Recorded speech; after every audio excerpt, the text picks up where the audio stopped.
Welcome, everyone. Hi. Hope everybody is doing well on this most Saturday evenings of Saturday evenings. Welcome. Your professor is here. SpaceyBat will tell you at your service. And I am joined by the writing team for our Hololive fan game, Chrono Gear Warden of Time. Hello. Does the nervous one want to go first? Introduce yourself. What? Hey. You first. Pushing you forward. Me. What? What the Hello, I'm Trip. I'm one of the writers for Chrono Gear. It was all Access's fault, so Access, introduce yourself. Liar. But yes, hi, I'm Excess. I am the other writer, one of the other writers for Chrono Gear. Nice to be here. Hi. So many good beans in the chat. Thank you for stopping by. Edstribe, Nat, Vi, Aproxis, Astria, Gondridge, your boy Jello, Jace, Duplucky, Joe, Petman, Lexi. Welcome! Oh, and Red Tails too, and Vanilla, and Ube. Oh my goodness. Oh my god, look at them all. Yeah, so if I were to describe each of our individual roles, like most of what we did, so Trips Out 2, like, primarily handled dialogue, on, like, the EN and ID side of things, if I'm not mistaken, and then Excess, mostly handled things on the JP side for the JP talents, and then I contributed, like, incidental dialogue, every now and then. Oh. Yeah, and it was in a lot of us just piping ideas at each other, and... Oh my gosh, yeah. Basically whatever fit.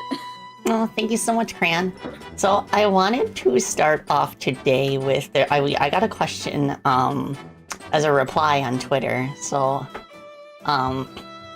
this person asks 3 questions actually. Question 1, why? Question 2, how could you all do this to us? Question 3, incoherent sobbing. Yeah. That was. Sorry, Oomph, not really, but also... Well, what did you want? Did you want happy VTubers? What? What's going on here? I mean, when you were playing this game, I hear a lot of people always go, "Hey, I wasn't expecting this. What were you expecting? What were you expecting? Be honest. I don't know what you were expecting." I mean, for those who are familiar with the work, like it comes with the territory. Like they might have an inkling of how things are going to turn out, but also, I guess people who are familiar with my work on our previous games, I tend to personally be a fan of like a halfway tonal shift, leaning more towards like having like a bittersweet ending. I like my characters like earning their happy endings basically. So our 2 styles just kind of coalesce in that fashion. So yeah, it was, I think, like, out of the stories that I've kind of like contributed to, like the game stories, I feel like Chrono Gear definitely like handles like the pacing the most effectively. Like it's very gradual, and something that really stuck out to me from comments that I've seen is that like people who play the game a second time, like they start to notice things in the dialogue that they didn't notice before. Okay. So I like the rewatch bonus. In terms of all the dialogue, especially with Crony.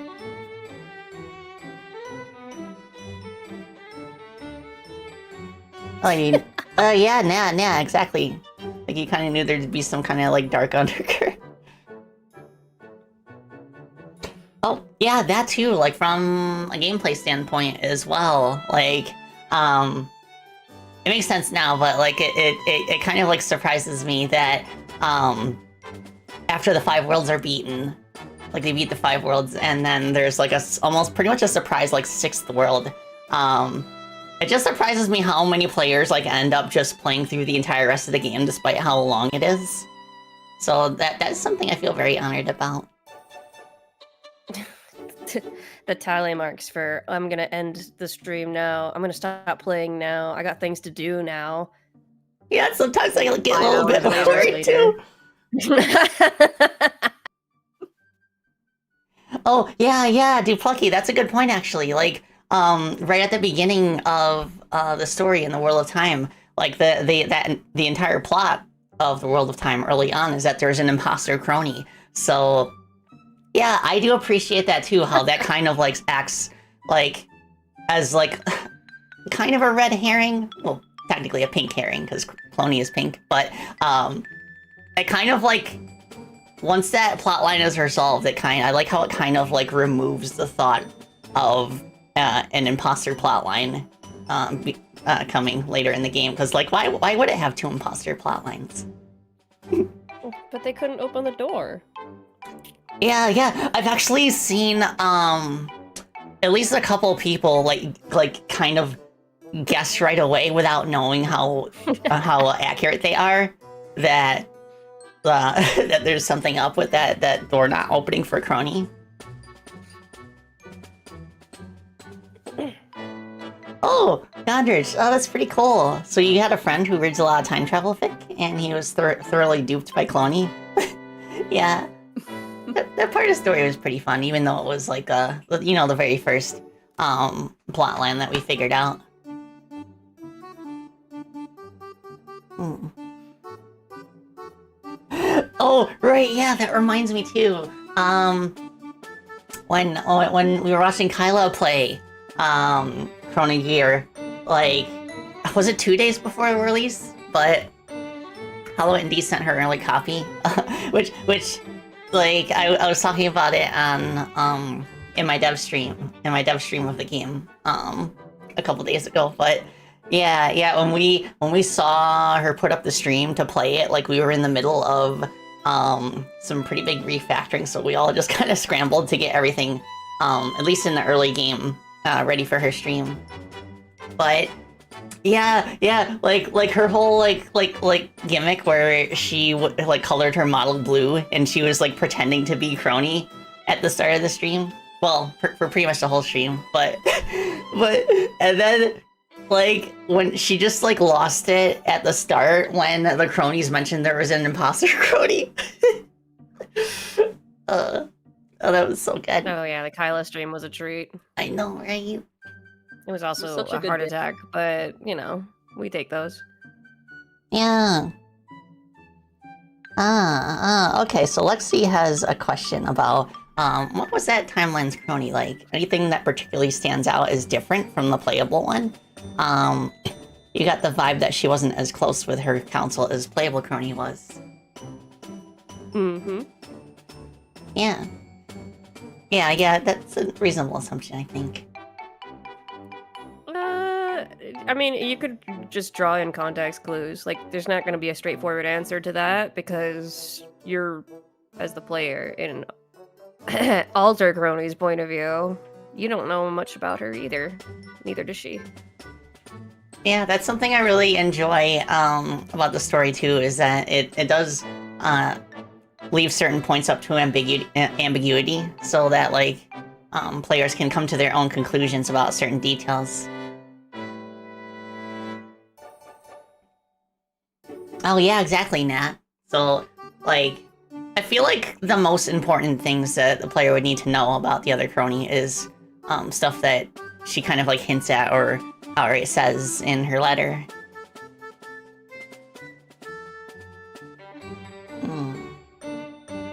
Oh yeah, I like that part too, Deplucky.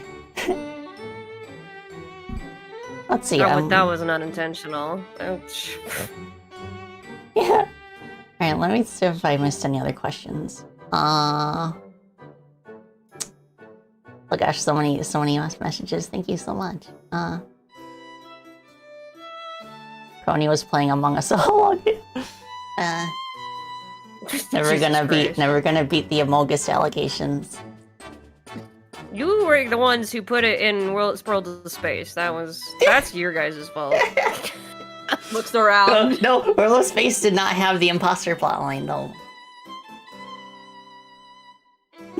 The whole game is the imposter plotline. What are you talking about? I guess so. But like, it's not like a point of attention in World of Space, at least. Well, I guess there's like the part where Kyla is confused by Crony's swords. Yeah. The subtle ones, the subtle hints. Okay, Yankee has a very interesting question. So, who are we playing as during the tutorial, by the way? Since Crony seems so distant from Mume, even trying to pull away from her, one could think that it's Prime Crony, but then again, Alter Crony could also.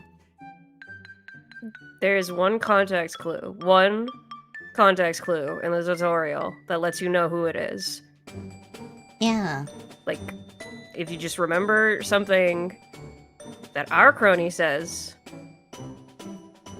about the Eternity Sanctum, you'll know who is in the tutorial. Mm-hmm. Yeah. I actually didn't notice that until you pointed it out just now, but now that you mention it, yeah. like literally before then, like I was like telling myself like it could go either way. Okay, so Pepman asks, did you have an idea for how Prime Crony dies? The game establishes that she can rewind before she perishes. I assume that something must have overridden her power. Yeah, I presume that, like, in her case, like, she was just straight up erased from existence. And I think there's, like, a difference between normal death and being erased. In the sense the that... meaty shatter of time. Yeah. In the sense that, like, timeline erasure is something that, like, Callie, for example, can't really do anything about. Because, like, there's no soul to bring back. At least that's my assumption. Oh. I saw someone on Twitter actually going nuts, thinking that they're like, "Oh my god, what if she's still out there?" Oh yeah. Well, sometimes I think about what Prime Crony would have more about what Prime Crony would have behaved like, and like if she might have like dressed differently, even like did she have like a different default outfit or like roughly the same? We had a lot of discussions about this in early script format, because at one point we wanted an interaction between the two of them, because we weren't fully committed to harming any of the cast in the beginning. We were, yeah. So we were like, oh yeah, she's okay, she's all right. And you would encounter her later in kind of like a gotcha moment, but we figured that might take away from what's gonna happen, so it never did happen. Yeah, it was a pretty careful like balancing act, knowing like which characters were worth keeping in the limelight as the story advanced, because we didn't want to take focus away from the specific like plot points that we were touching on. So it was a pretty careful balancing act about like which specific characters we were focusing on at any given moment. A good example of that actually is in the intro cutscene of World of Space, when Crony first crash lands on the Starship ID. In the original draft, every single crew member made an appearance in that cutscene, but we were worried that it would just be too many character introductions, especially for somebody who was not familiar with Hololive. So we condensed the number of characters in that cutscene down to just Crony, Eofi, and Kobo. And then yeah, and we made Among Us emergency meeting jokes because there was just so many people. Yeah, exactly. And then in order to get proper introductions to the rest of the crew, the player would then be encouraged to explore the rest of the ship.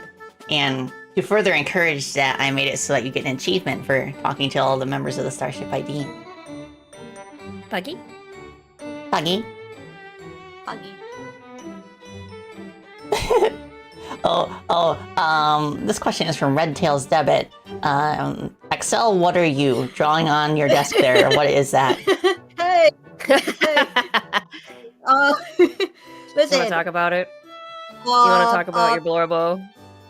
Later, Blorbo. when it's more appropriate to talk about Blorbo. Appropriate. Right now, this is the only time it's appropriate. Look at that Ikemen chin.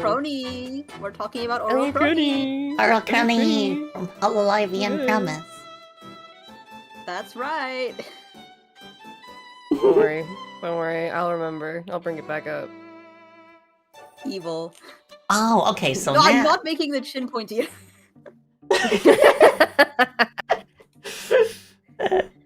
Oh, let me take a sippy.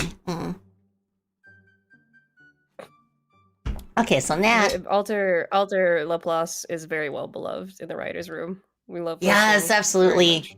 Yeah. I think like one of the reasons we're so attached to her is because she's basically like the closest thing the game has to an original character.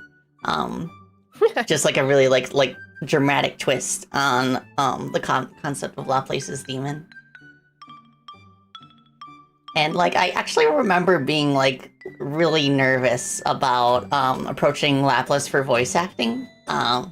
Mostly because of the language barrier, but I was also like, I wanted to make sure that it was something that she'd be cool with. But she did accept contributing voice lines, and they turned out so good. And I think a lot of what eased my worries about like taking the concept of Laplace in such a different direction is that the original Laplace is also in the story. So that way, folks who are unfamiliar with Hololive will get to know her as she's like usually portrayed.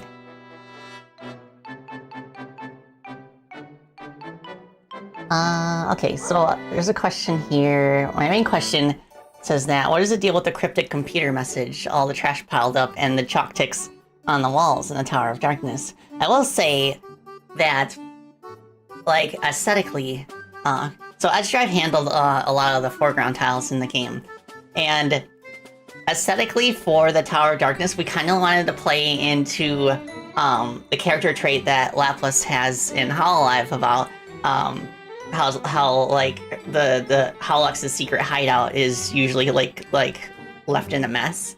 So we kind of played into that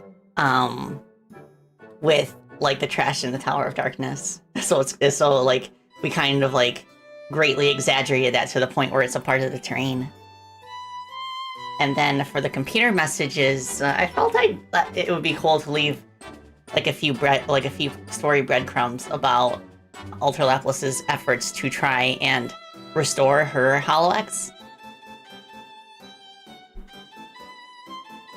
And yeah, I always get really excited when people notice the chalk ticks in the room leading up to the last boss fight with Ultra Laplace. Because it's such a cool detail. Such a good job with it. Yes, genuinely. Yeah, so basically, like, the idea behind that is that, like, the chalk ticks represent every single attempt that Ultra Laplace has made in order to, like, bring back her Holox.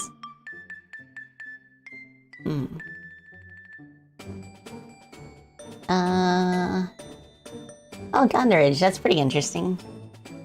So you've heard, you have a headcanon that Prime Crony never rewound, because Prime Crony knew there was no way to overcome Laplace. Aw. She just gave up. Guess I'll die. Me, when I fail once, I'm never doing that again. Actually, that's a pretty cool idea too, because I remember like some of the books on time travel in the game postulate that if you rewind too long, it causes a split timeline, and she probably didn't want two Ultra Laplaces running around. Who knows? Maybe she's gone off to a better future. Yeah, maybe. If you know what I mean. Surely. Who's Shirley?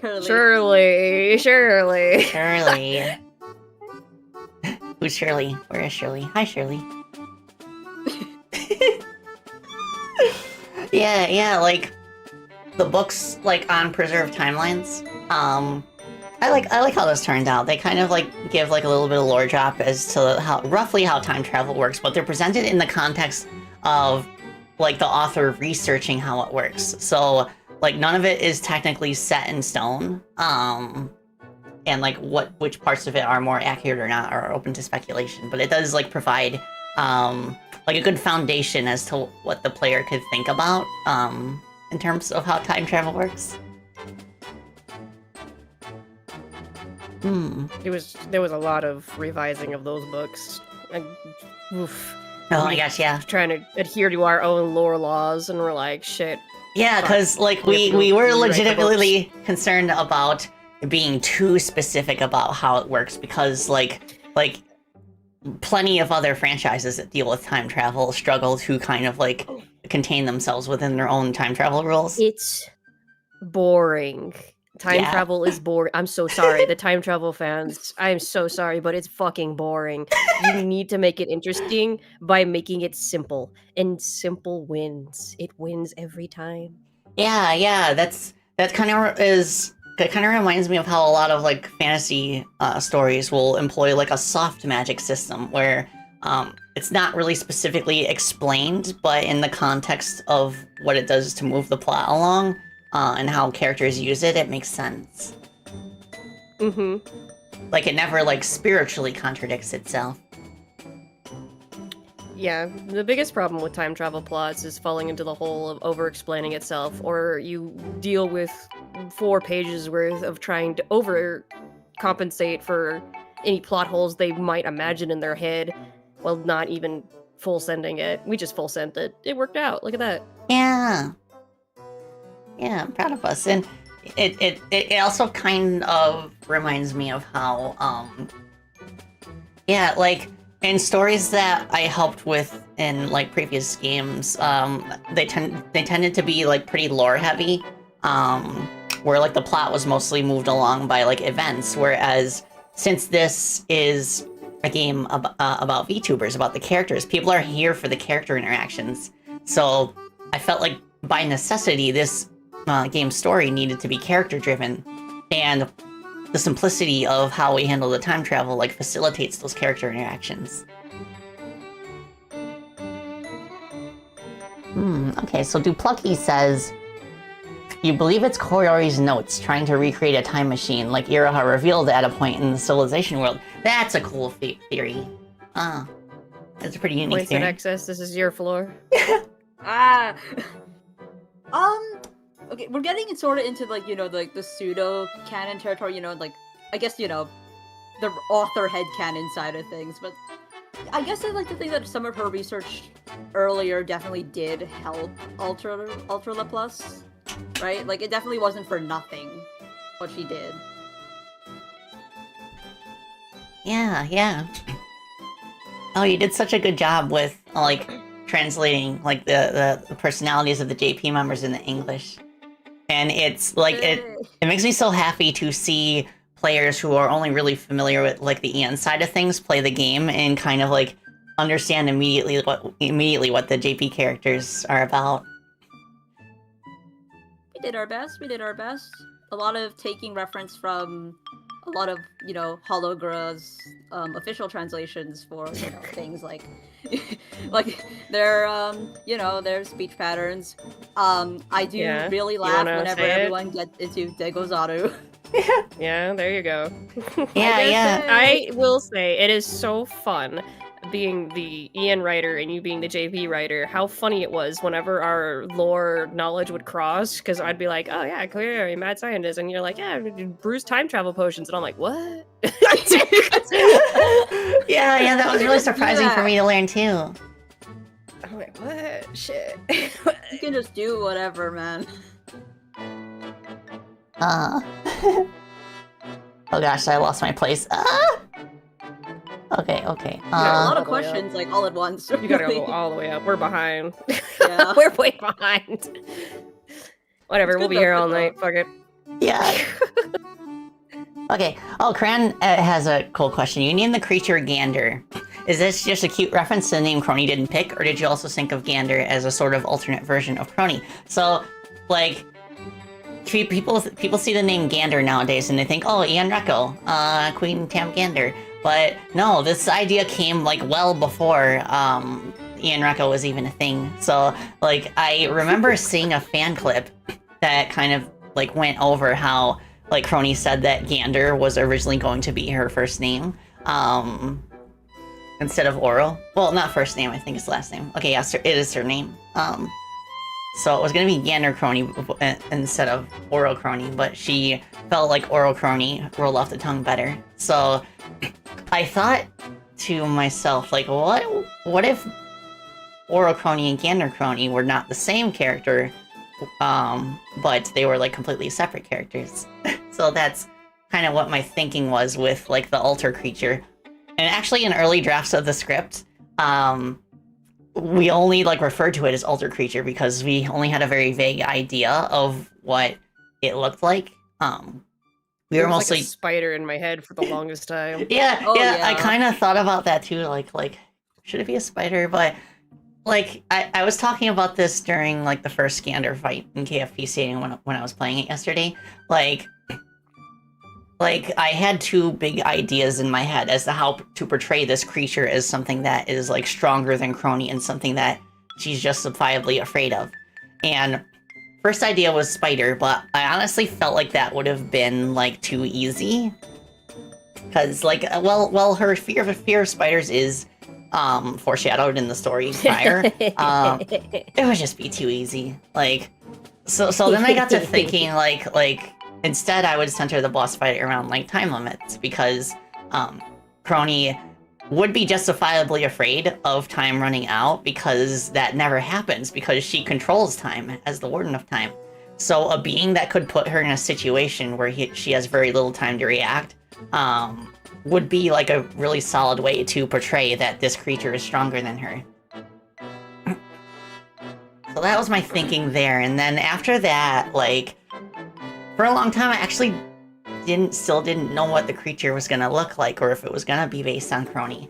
And like I was still thinking about it and messing with designs all the way up to when I started working on Alter KFP Stadium. So after a certain point, like I knew I had to spend like a few days like sitting down and thinking about how I wanted to portray the creature. I just knew that the creature needed to be absolutely massive because that would lead to like an epic boss fight. Yeah. So then I had the idea that I could rotoscope Crony's model and do something with that as a starting point. And from there, I decided like it should be something shadowy so I don't have to like spend too much time like adding crazy amount of detail to the creature. Yeah. And that worked. That's very effective too because it leaves a lot of ambiguity as to the nature of like who or what Gander even is. So yeah, it was a really like fun My process. Oh, My wife. I swear, like the fact that Gander wears a mask was completely coincidental. Or I like, don't know. You should have seen our faces when Enrico rolled around and she went with Gander as her name. I We know, were like right? looking at each other like, this is okay, great. This is just great. Oh my gosh, Another yeah. moment where we had our heads in our hands, like this is great, just great. Thanks. Oh my gosh, yeah, but and like the cool thing too, it's more of a gameplay thing, but like after I had finished designing Gander, I suddenly realized I have no idea what the Chrono Gear does from a gameplay standpoint. But then I thought about what the narrative said that it did, that it had the power to preserve timelines. So I initially translated that to being that the Chrono Gear would freeze time, but I didn't like the way that felt. It just felt boring because what it was doing is like you can't interact with anything when it's frozen in time, like based on how it acts in Symphonic Gallery. So basically using the Chrono Gear to freeze time would just remove gameplay. So, but then I thought about it doing like the opposite of that, where it unfreezes time when it's frozen. And that ended up being a perfect fit for the fight because like when Gander first appeared in the normal KFP Stadium, it froze time. And it was basically behind all of the frozen time areas in World of Chaos. So giving the Chrono Gear the ability to unfreeze time like would end up being a perfect fit for the fight. So yeah. That was a really cool like way that we kind of like integrated the narrative with the gameplay.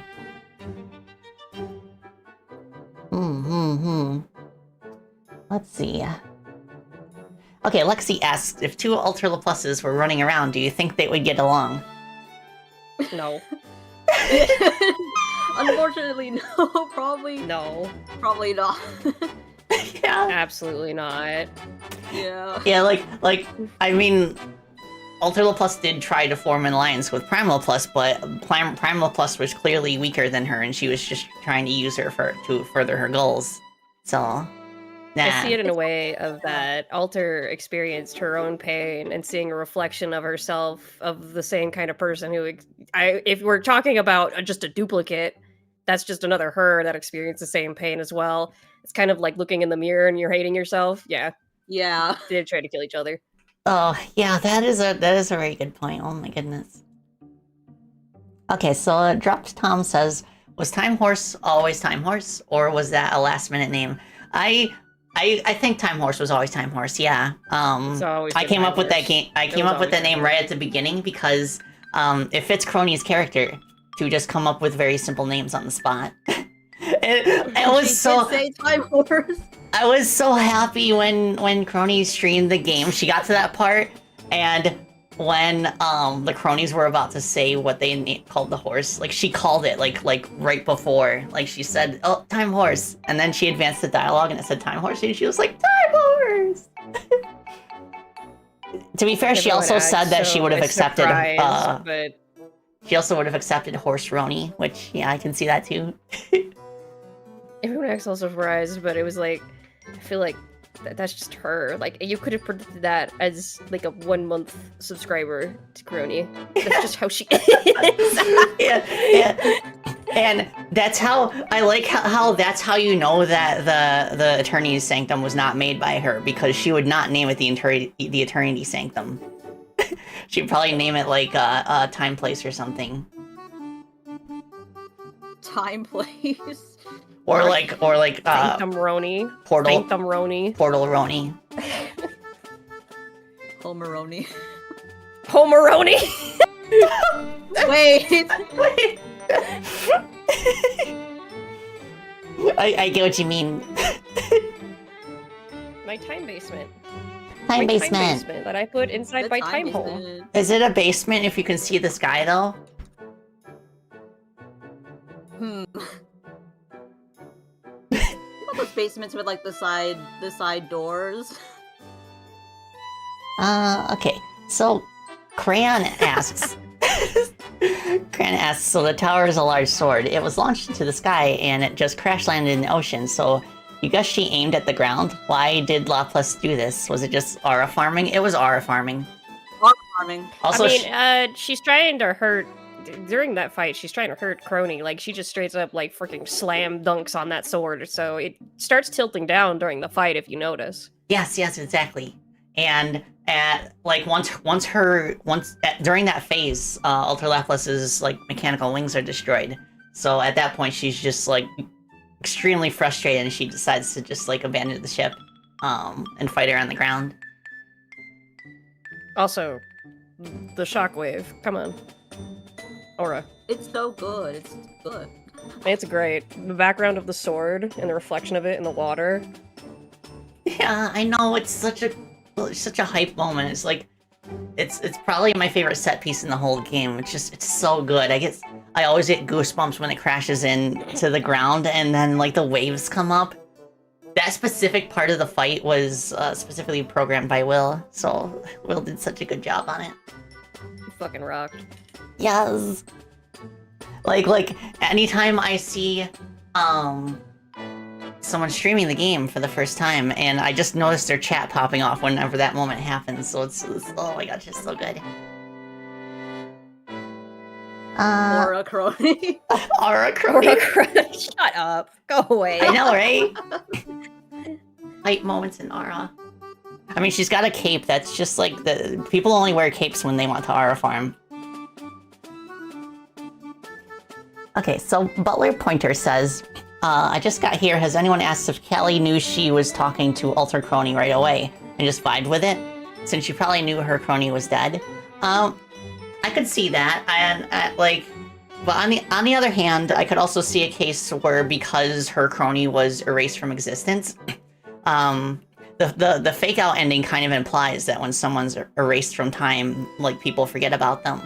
So I could see like merit in either case, whether Callie knew and just didn't want to say anything out of risk of causing a panic, or if she genuinely forgot what happened because of the nature of Prime Crony's death.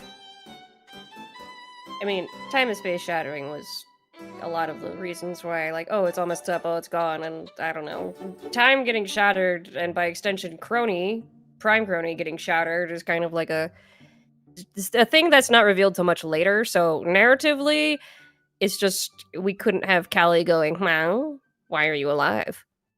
Right, exactly. Like the On the nature. fucking Kobo power washing quest. Are you serious? No, we couldn't do that. It's like, Yeah, like the nature of like time and space shattering and everything being kind of wonky also plays into the fact that we kind of have a soft magic system going where we do our best not to like have too many hard rules about how things work. Because like I admittedly was quite nervous about like Callie's inclusion in the story because like in Hololive canon, like you know, she's the apprentice of the Grim Reaper. She's insanely powerful. And her ability to bring people back from the dead had the potential to kind of like remove a lot of the tension from the narrative. So yeah. We like yeah, no, like literally a lot of the like if you think about it, a lot of the powers of the VTubers and the talents in question make you go, well, that could have been avoided if they did this. Yeah, but we wouldn't have a game. So we had to just pretend it wasn't there kind of thing, because we ran into that so often when we were like maybe like 3/4 done with the script and we were like, wait, Kiara can't die. And we were like, well, whatever, she's dead. Like, no, That's You're not- shrugging, that's OG. just We how just it have is. to. It's just how it is, man. I don't know. Do Shit you know is how so many bad of them that are the person who immortal? couldn't die They died. can't That's it. die. and like imagine if we had to find a way to fit Koseki Bishu in the canon despite all I the like swear to fucking all the ultra God. powerful like God. abilities that she gives herself.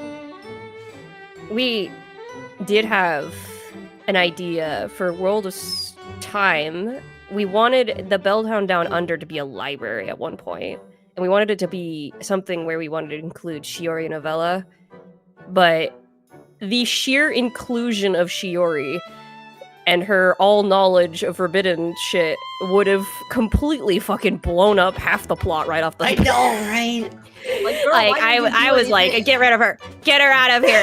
It's not gonna happen. And yeah, like aside from that, I had a different reason that I wanted to like. So basically, like when the game was first starting production, Hollow X was the most recent Hololive gen. And after Advent's debut, I was a little bit concerned that like if we spend the next however long making this game and we keep adding the new generations of Hololive talents as they debut, we would never finish the story. So we kind of like told ourselves like the hard cutoff point is Hollow X. Like everybody after that, we can have like visual references to them, and some of the enemy designs are based on Advent and Justice, but in terms of appearing in the flesh, it's better off saved for something else. We were obsessed with Shiori, though. We were like, oh, this would be Yes. perfect, this would be perfect. And then we were like, but we didn't have any time for the rest of Advent, and we felt like, well, that know, just right? blows. So we just ended up having to shelve her. Yeah, and even We had a lot. even when limiting ourselves to Hollow X and before in terms of the talent pool we could draw from, it was still like so difficult to fit in the amount of talents that we did have. I think like for both like the major characters and the NPCs, we ended up having something like 38 talents in the game out of 70 something. And that was still a lot. That was still that was still a lot for like new players who are not familiar with Hololive to absorb. So I am proud of the fact that we did add as many talents as we did while still having a very like cohesive and compelling narrative. Next clap clap. Next meme. Meme. Next Uh. meme. Oh, yeah, Lucifer. So, you tip your hat to the writers. I watched a fair bit of Laplace, and I admit I went in not really buying her as an actual threat, thinking she was too toony for it, and by the Roboco fight, you were fully sold on her as the big bad. I'm so happy to hear that, thank you.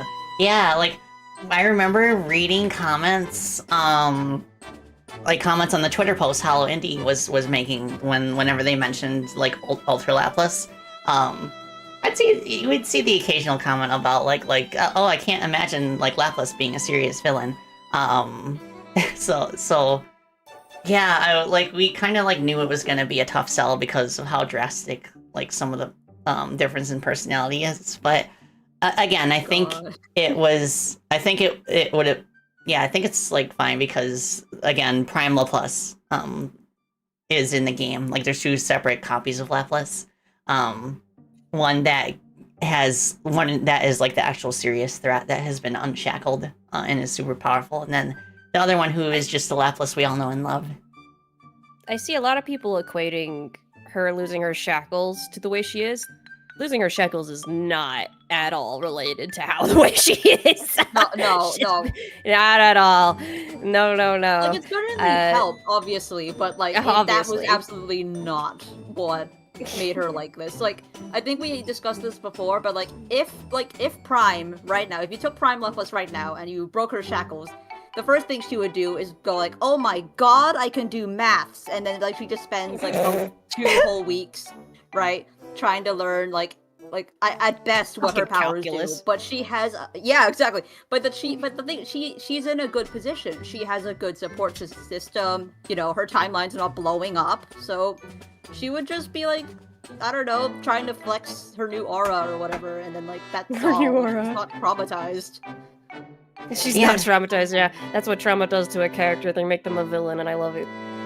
Yeah. So like a big reason why Ultra Laplace acts the way she does is just because like she, you know, the circumstances of her timeline like kind of like shaped her into who she is, and the fact that she lost her shackles and became all powerful just like made that worse.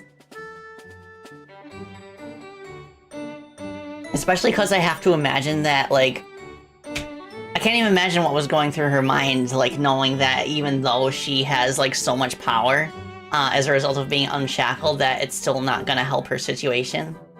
So I imagine that was a pretty big factor in her just kind of like losing herself. Okay, let's see.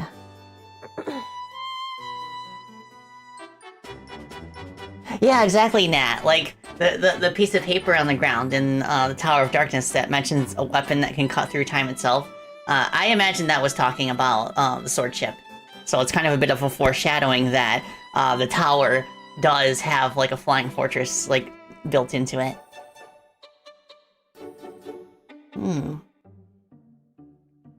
Like, yeah, because I think with the shackles, it's definitely, I think it is, like, a case of both. Like, it really doesn't help that, like, I guess in the pseudo-official lore that they did say that it was canonically intelligence and power being sealed. Like, I do think it was a bit of both. Like, the shackles definitely did restrict power as well. Like, she definitely had that.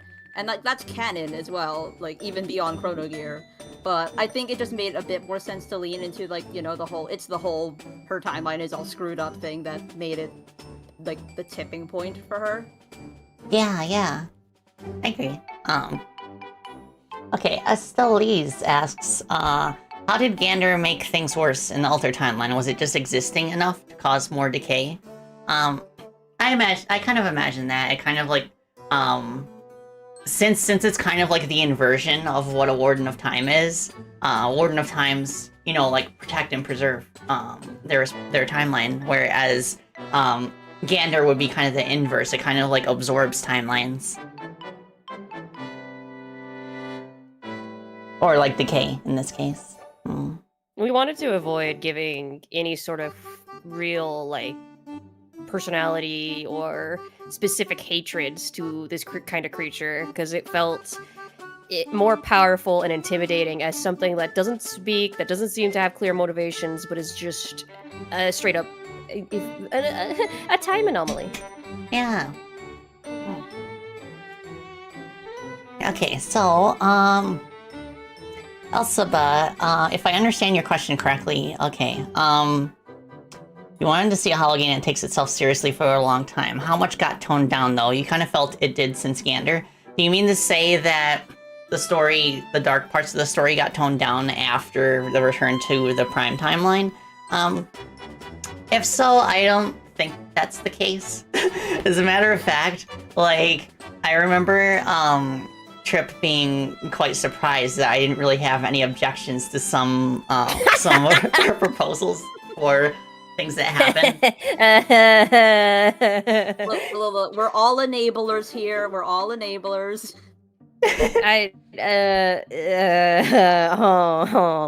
Well, you see, yeah. But I will say, like, I did feel like players needed a bit of a breather after everything that happened in the Alter timeline. So that's why once Crony and Iris return to the Prime timeline, there's like that brief moment of respite in comedy, like before the final push through the Tower of Darkness.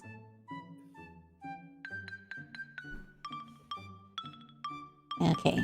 Oh gosh, I lost my place again. No. Oh my god, go back up. There's so many. Yeah, thank you all for your interest and questions. Yeah, Shiori too powerful. I see that. At some point, the laughing turned into hysteric laughing, Genki. I was like, they're gonna message me. They're gonna tell me something, right? They're gonna stop me, right?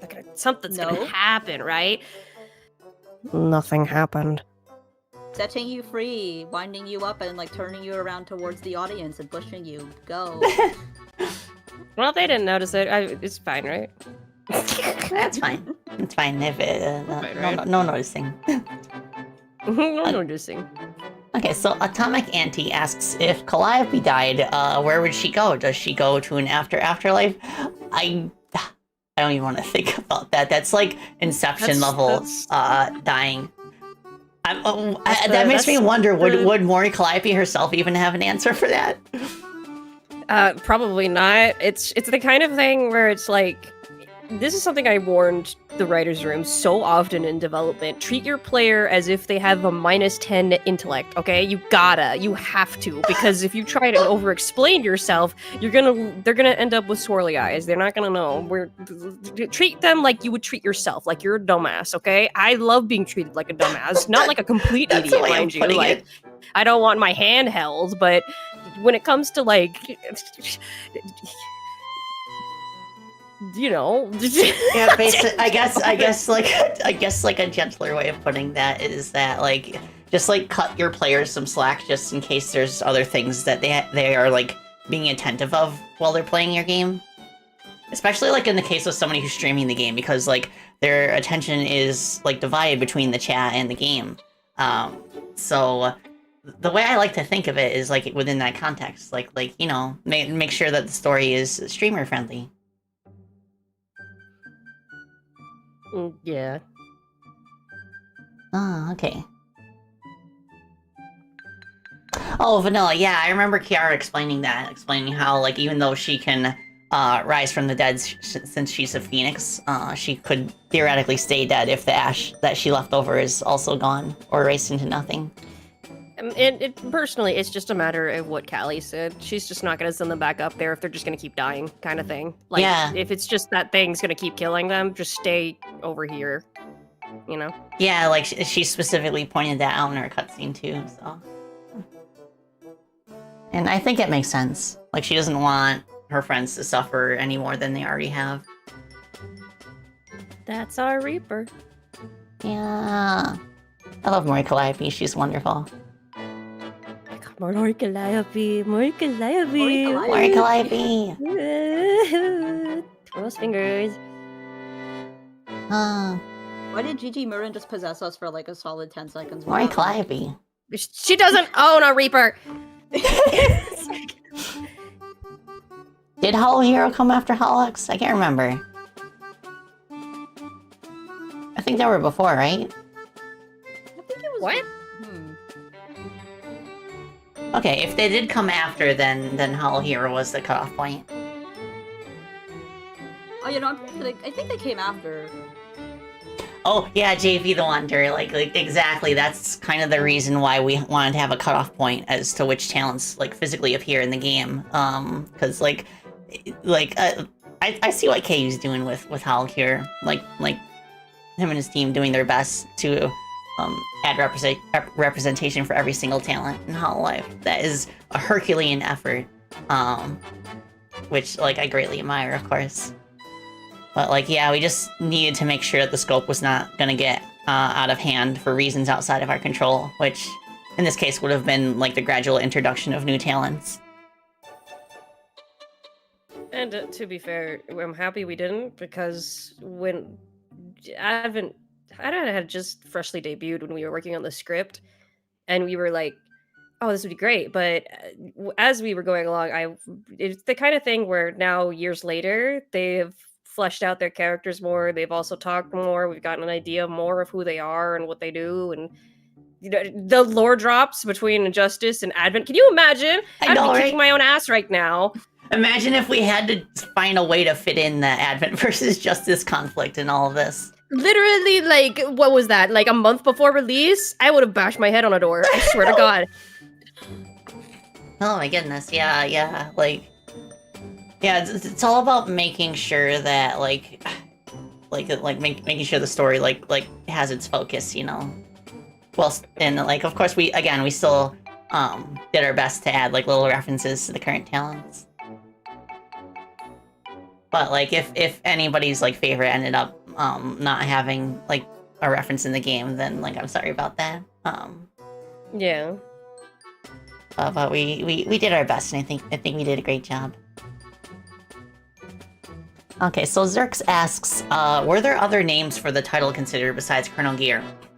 Actually, not really. Like, I kind of, like, get a little bit paranoid about putting too much thought into game titles, because then it almost kind of feels like changing the answer to a question on a quiz when you had a correct answer before.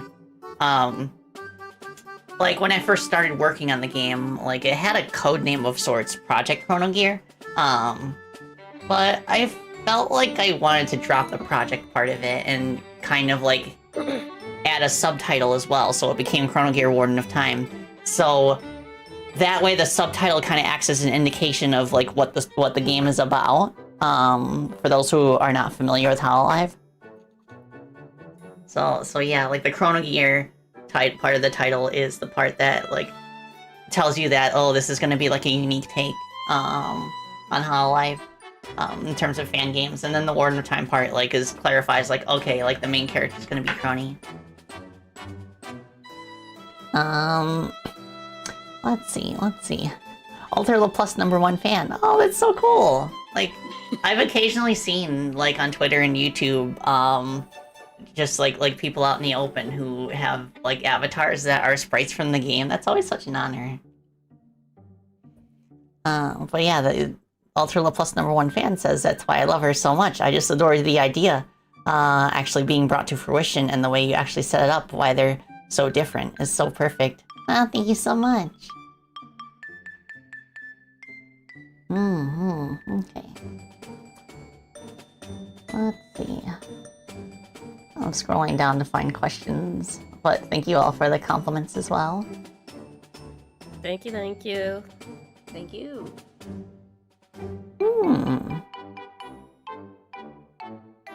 Okay, Genki asks, how did Alter Laplace even make the ship? Did she manifest it from magic? Did Koyori build it? How did this rock get here? Why is this rock here? What's this rock doing here?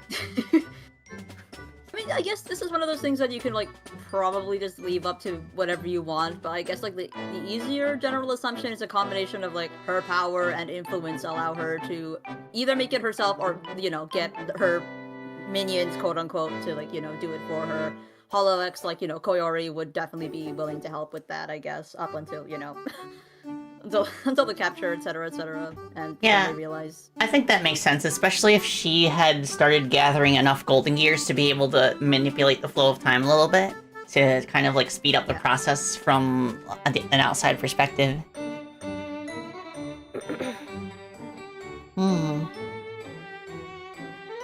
Oh yeah, I'm really glad that you liked the final fight between Crony and Laplace too. Oh yeah, I would dare say that that's probably, like, my favorite, like, final boss fight that I've ever gotten to help out with. It kind of, like, taught me the value of shifting set pieces in the middle of a fight. Because, like, prior to that point, like, when I was working on the Freedom Planet games, like, the final bosses in those cases were confined to, like, a single room. In fact, a lot of the boss fights were. But I couldn't really do that for Chrono Gear, because Chrono Gear is more of a platform, it focuses more on platforming than it does combat. like the first fight in the game against like the armored Rangoon, it takes place in like a single room, and you can just destroy the boss in like 5 seconds if you use your time powers. So later boss fights, such as like the Louis and Gamo fight, for example, that fight needed to be structured in a way to where the player kind of has to keep moving in order to actually reach the boss's weak point, per se. So that was the point in the game's development where I started realizing that, like, the strength of that kind of boss design, where it's like half of it is about actually like reaching the boss through some platforming challenges, and then you catch up to it and you wail on it for a little bit, and then it shifts to a different set piece. And that's something that we very much took advantage of during the final few boss fights. Okay. Ah! No, I lost my place again. Dang it. God damn it, girl. Why? Lock in. Lock in. Come on. Dale. Okay, so Crayon asks, did you have any kind of editing process for getting the way everybody speaks right? Because you got their voices really on point overall. Editing process. I guess, like, in terms of an editing process, we mostly just, like, shared a Google Doc that we were all able to edit together. I just did it. Like, Yeah. We just freeballed it, and then we just edited where needed. I think there was, like, maybe a few times we had to change it, but for the most part, the script was pretty much one. It was what it was. Like, there was maybe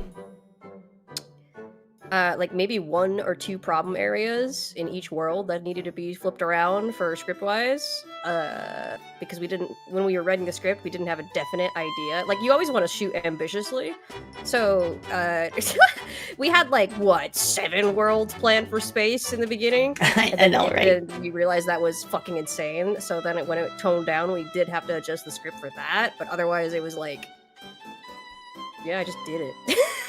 Yeah, like, at first I was... beta, we die like the older timeline.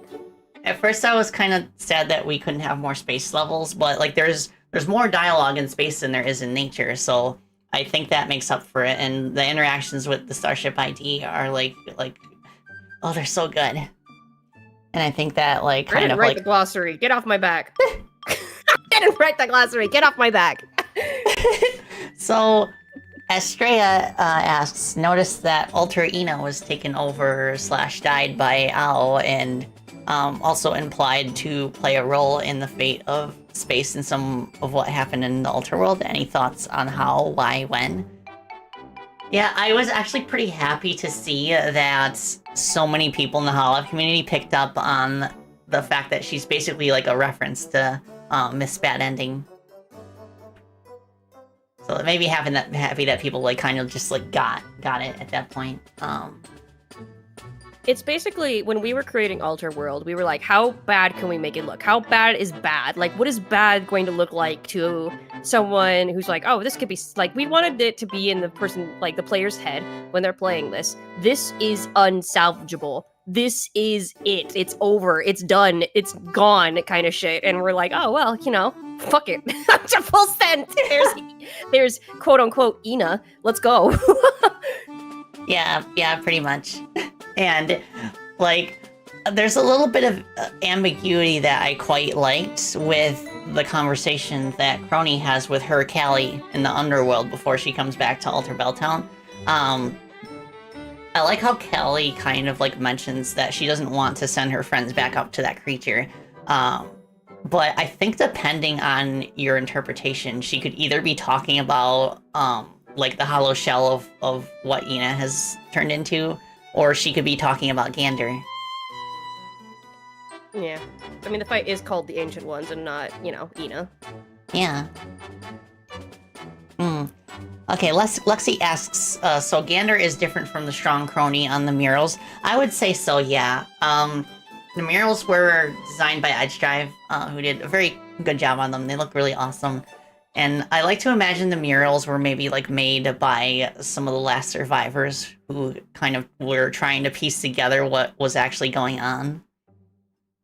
But it's never really explained for a reason. And like the closest we get to an explanation for the mural is Iris's interpretation, because like at that point of the game, Chrono Gear isn't really like explaining anything. Okay.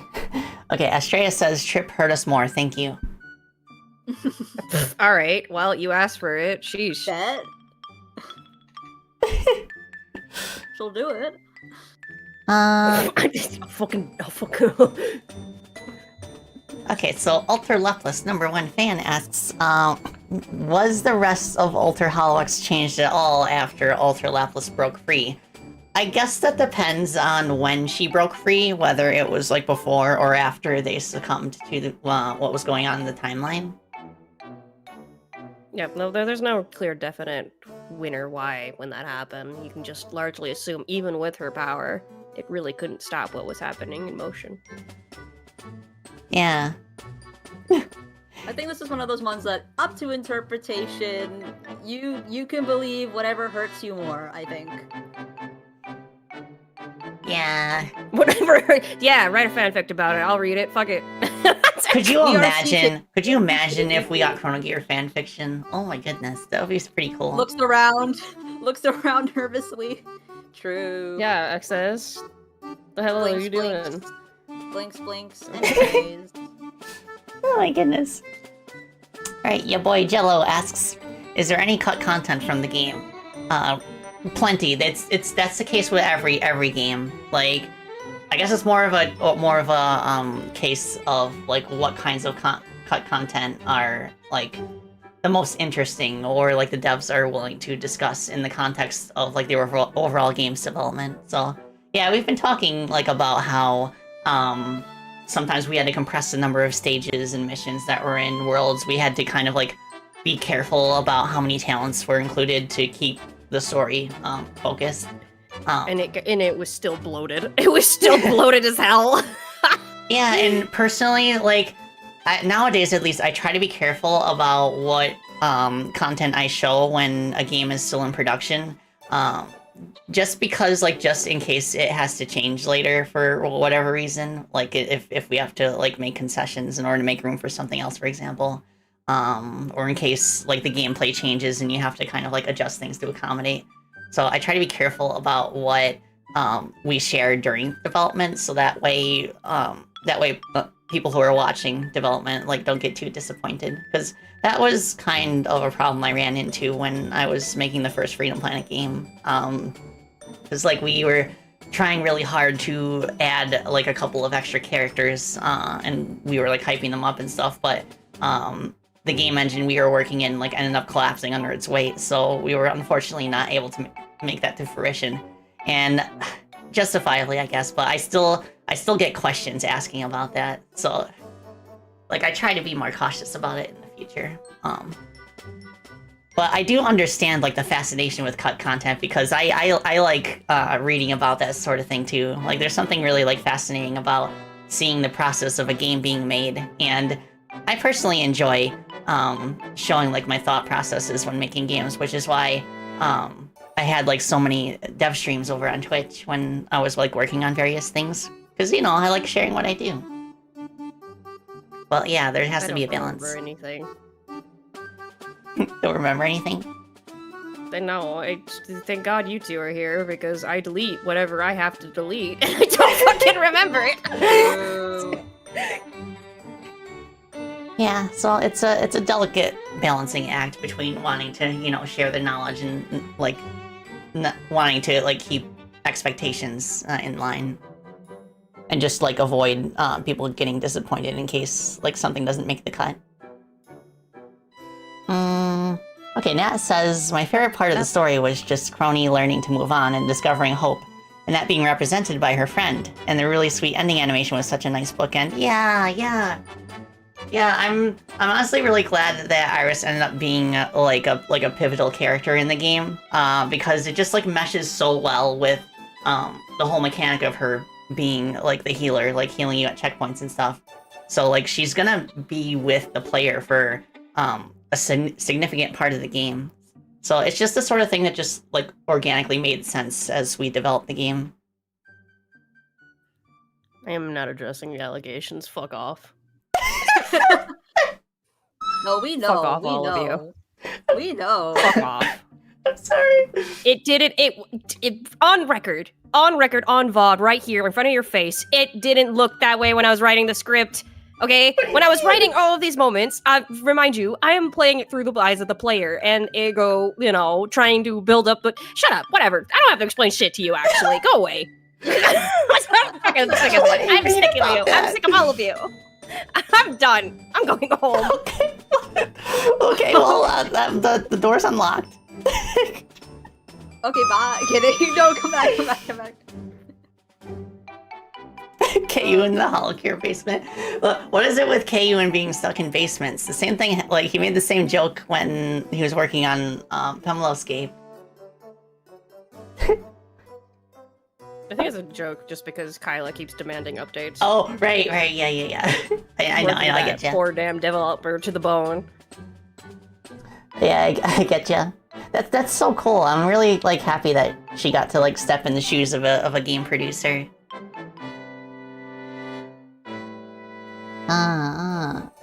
Let me see.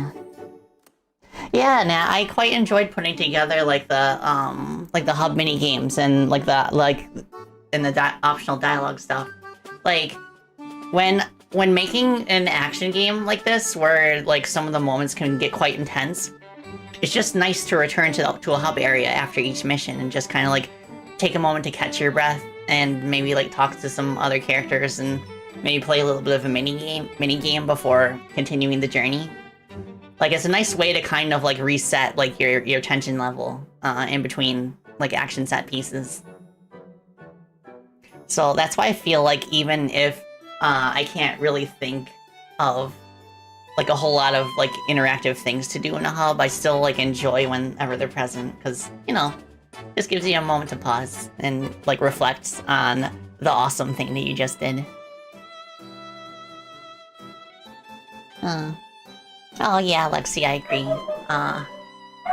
Also, Paige says hi. Hello, Paige. Why is she barking? Really, I closed the window so she work. wouldn't... Big fan of Paige's voice acting work. I know, right? True. She did such a good job. So for those who don't know, Time Loaf, the bread dog that appears in the Sanctum, the dialogue voice for Time Loaf was my dog Paige. Man. But yeah, Lexi, I agree. Like, the game is a very nice time capsule to a specific time in Hollow. Yeah. Like, I was... Like, I remember, like, the specific moments when certain members graduated, and of course, like, we're always gonna be sad when that happens. Like, when we first started this game, there was only one graduate that was represented in the game, and that number, by the time we finished, had increased to 7. Fucking Christ. I cannot. Gritty. Like, what? Fucking 6 months, and I'm like, this story has drastically changed its message. Yeah. I know, like, I always get nervous when that sort of thing happens, because we want to make sure that, like, we are being respectful towards the graduated talents. So, like, in cases where we do feel the need to adjust certain things, we will, and we did.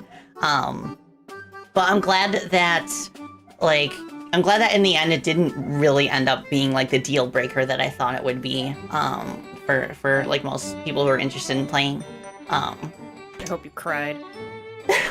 Yeah. It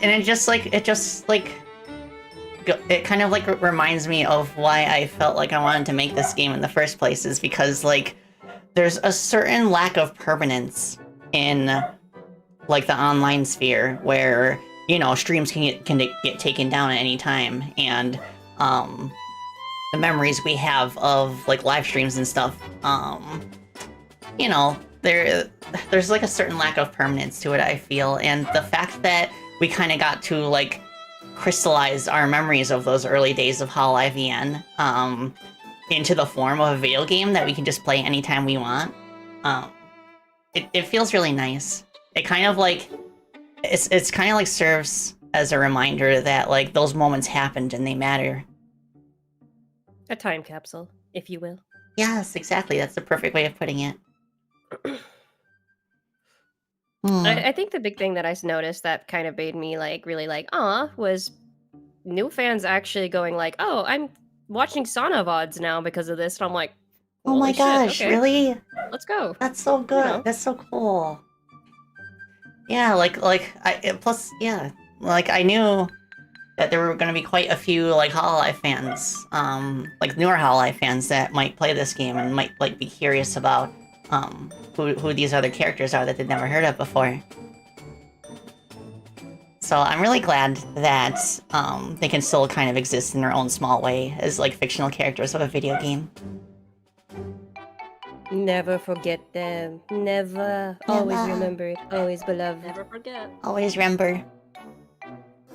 Like, yeah, it was Never so nice forgore. seeing like the resurgence of like Sana art and like I remember like after Raora did the stream, like people there was like some art of Raora and Sana. Oh my like, gosh, floating yeah, around. I saw was that. Really good. It's absurdly cute. Yeah. Yes.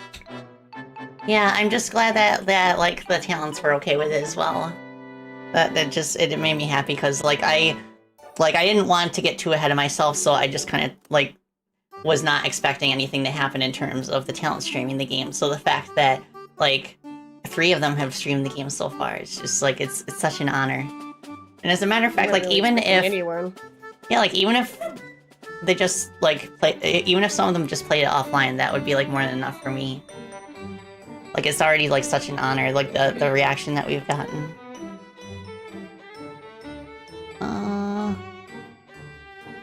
Okay, Sonic Fan says, you're honestly surprised the name Chrono Gear wasn't taken already when you first announced it. Yeah, I was kind of surprised too. Like the only search result I could find at the time was a weapon that exists in Monster Hunter.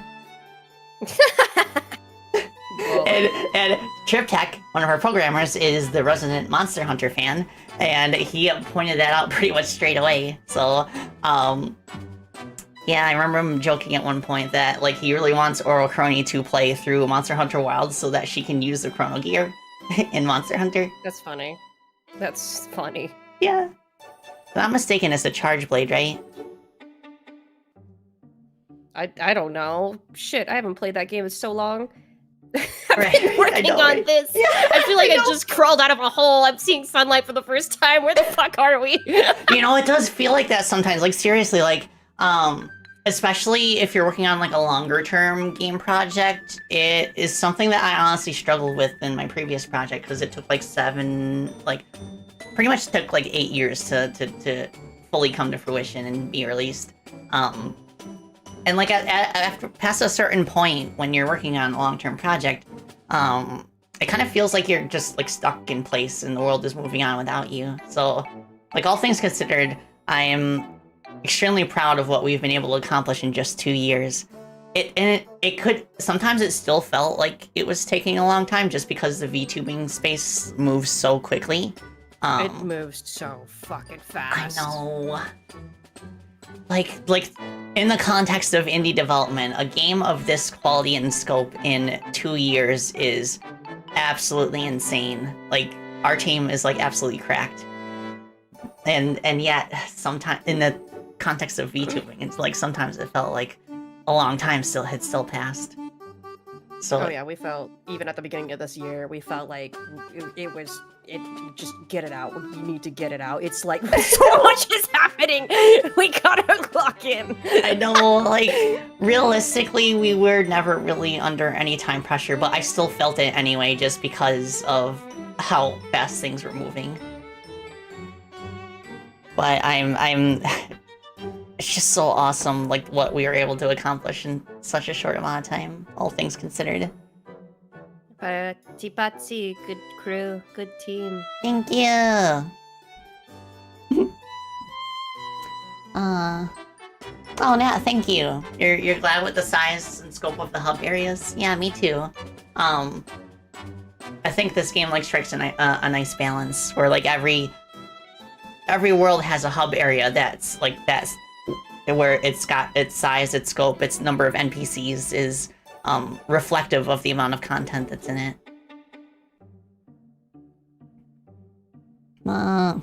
Okay, let's see. So Darkman Cross asks, if you had to make a post-game area, what would you think it would be like? I have kind of mused at the thought of having another fishing area, maybe that one that's close to the ocean. That way you could catch like the sword. Yeah, that way you could catch saltwater fish. You're just fishing at the sword. Fishing at the sword. You know, like that reminds me early on.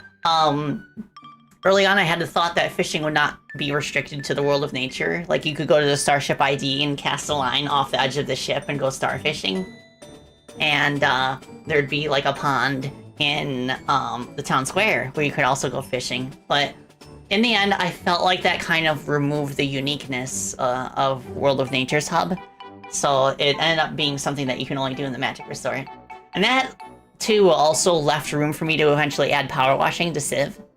That's another thought that I had for like a post-game area, is that maybe there'd be an option to get like a randomly generated building in the town square that you could power wash. But we have a few like light ideas like that that might be worth considering if we have the time for it.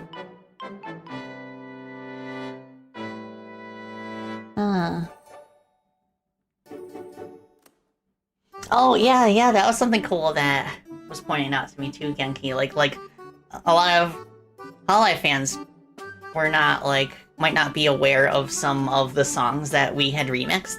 So it's cool to see them, like, check out the original ones and see, like, where the inspiration came from. Especially in the case of Iris's 2 songs from her Journey EP, like Nameless Sadness and Bury Your Teeth. Those are such bangers. Like for real, when I first, like, heard the lyrics of Nameless Sadness and how closely they matched the situation that was happening in the Alter timeline, I was like, oh my gosh, we have to remix this. We have to, like, add the vocals too. It's just, like, it's crazy how accurately it portrays Iris's mindset at that point in the game. I was having a great time. Yeah. I'm always having a great time.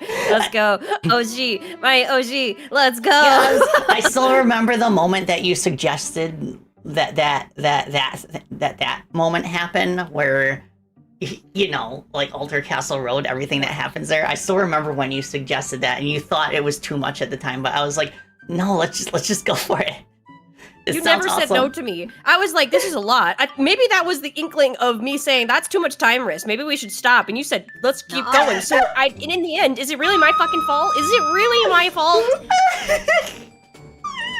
No, it makes sense. I just fell to despair. And everyone went, yeah. It makes sense from a gameplay standpoint. Yeah. Like, I will admit that I was kind of expecting, like, I wasn't really expecting, like, a main, like a main pair, so to speak, in the narrative. Maybe if anything, you wanted Cron May. No, I'm stopping you right there. I remember the original idea for Mume to fall in, because that was our first bet, because we wanted someone to be the mouthpiece of the player, because we were like, oh, Crony goes alone. Well, that's not going to work out very well. So we were like, what if Mume? Because we already had the letters beforehand. Wait, did I say that? Mume went in.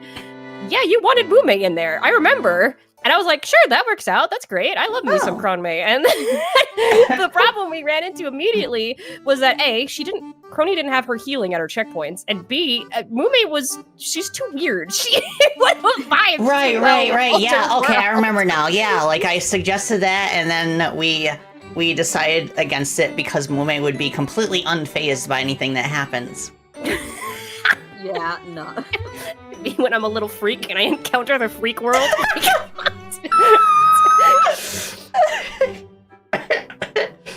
But yeah, like I really like how Iris is there just because she's an effective like audience surrogate at that point, because like Crony initially is not talking, so through Iris they are able to experience the Alter timeline for the first time. Someone write the Cron May fic. I'll read it. Nods. Yep. I'll read it. Everyone in the team would read it. Everyone in the team would read it. That. But yeah, like I think like Timers, it just makes sense with the way that the narrative is and the way the story is structured, and it leads to like a satisfying payoff. Because these two characters, like Iris again is with you the whole journey, like because she heals you at checkpoints and stuff. So yeah. All right, let's see. Let's see, more questions. Little question for Trip, asks Lucifer Amigo the Viral. How much you had to restrain yourself from sprinkling T4 here and there in the game? I don't know. It's just like, you know, you have personal headcanons, and, you know, when you cling to them for 5 fucking years, it's kind of just like, you know,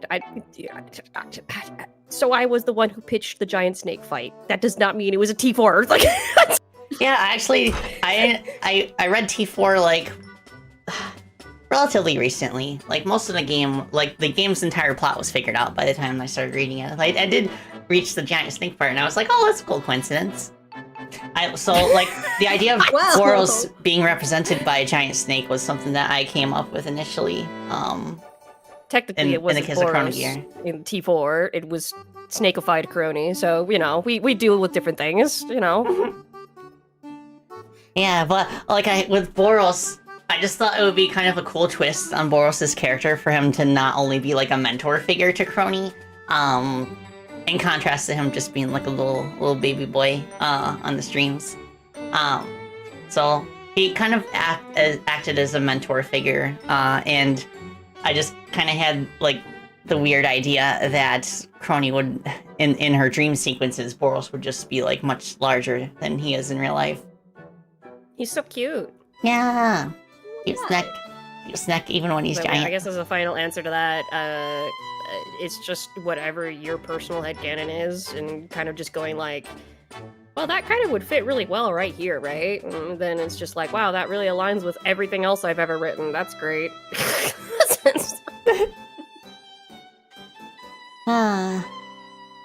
Chrono Gear is a good way to bring attention to some of Hololife's music.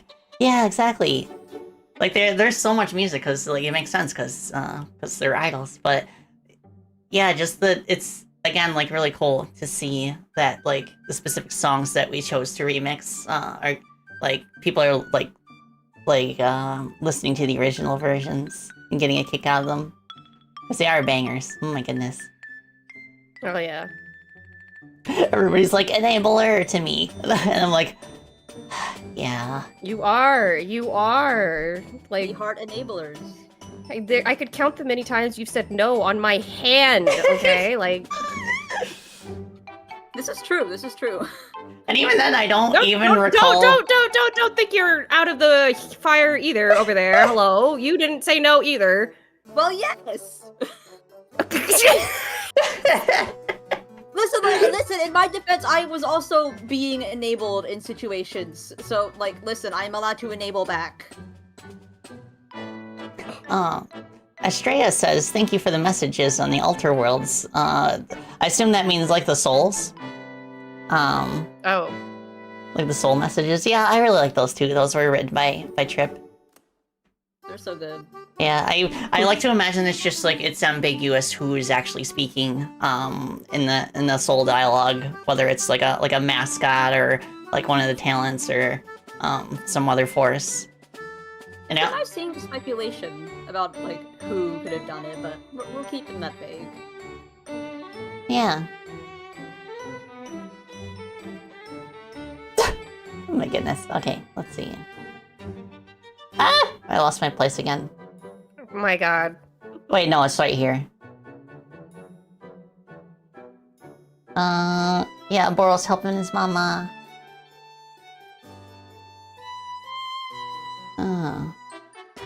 Oh, Nat says, it's surprising to learn Boros being a snake was just invented for this game. You definitely assumed that it was an already established thing. Oh no, I wouldn't really consider it a canon thing. I've seen fan art throughout the years of Boros being like much larger and like looks more like a normal snake. So a part of me was like, Yeah, let's play around with that concept. Also, I must say that the ability to boot Boros in the Sanctum was a very late addition. It was in like the final few weeks of development. Like, I just remember like struggling to decide what I should focus on at the moment. So, like, in order to help myself figure it out, I decided to just like distract myself with some other like random task, which in this case was making a little like close-up cutscene where Crony boops him on the snoot. Oh, well, That's new. yeah, sit.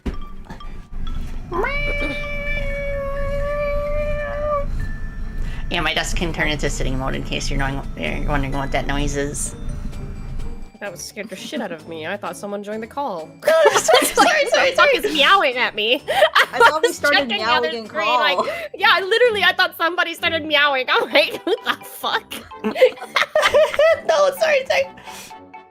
So Lexi asks, can you give us examples of ideas that did get a no? I honestly can't remember any of them. You expect me to remember the one with the worst memory in this party? Like, no, I guess- don't know. I guess the closest I can remember is something that we literally just talked about, you know, with Shiori, originally being part of a second Okay, but Belltown that was mission. a yes until we had to say no. that Yeah, doesn't really count. was- That was still a yes. I think it counts because we had to kind of like, we failed to figure out a way to like get around how OP she is and how her power would like completely derail the plot.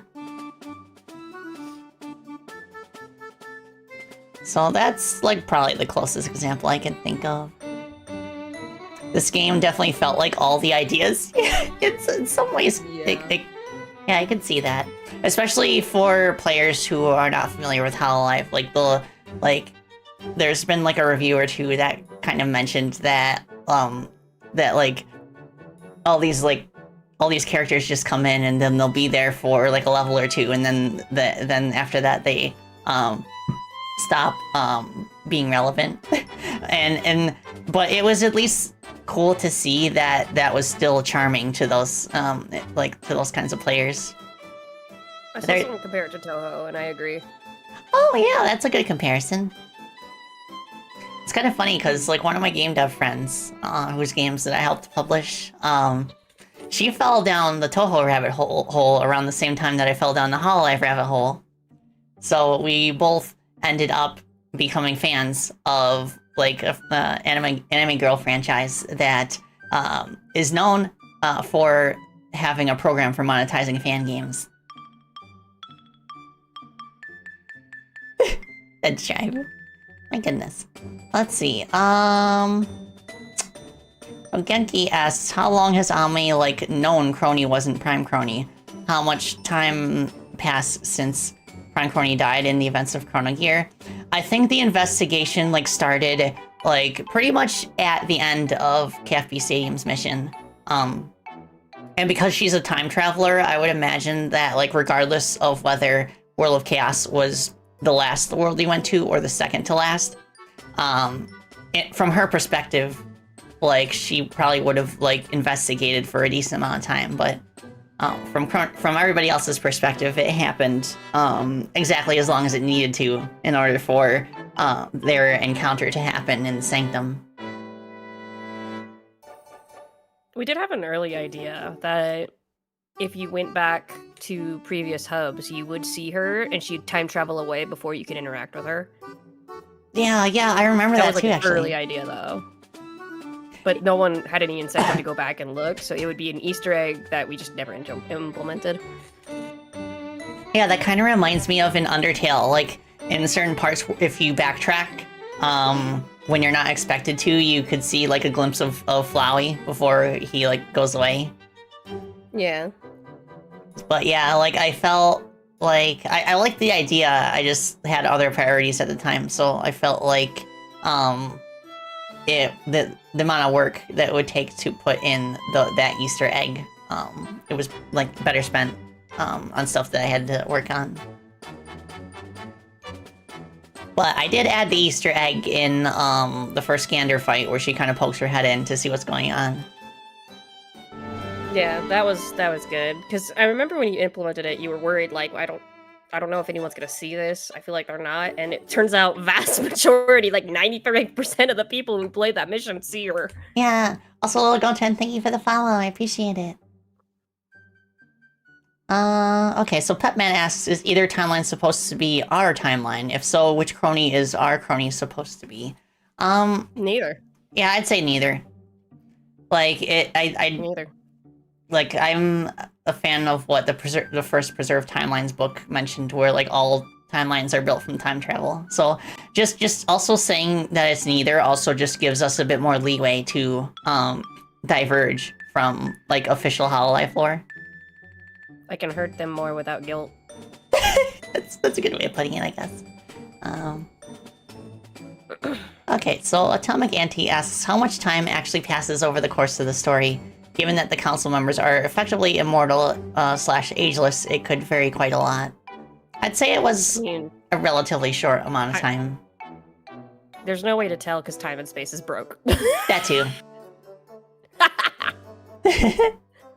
It's broke, man. It's broke. Yeah, broke. Infrared, that question has been asked before. I would say that just like the nature of the way that the timeline shattered and the fact that Prime Crony just like disappeared from existence entirely and didn't leave a soul behind, I'd say it would make sense if she didn't really like understand that her crony was gone. Oh my gosh, Goten, thank you for the subscribe. Thank you.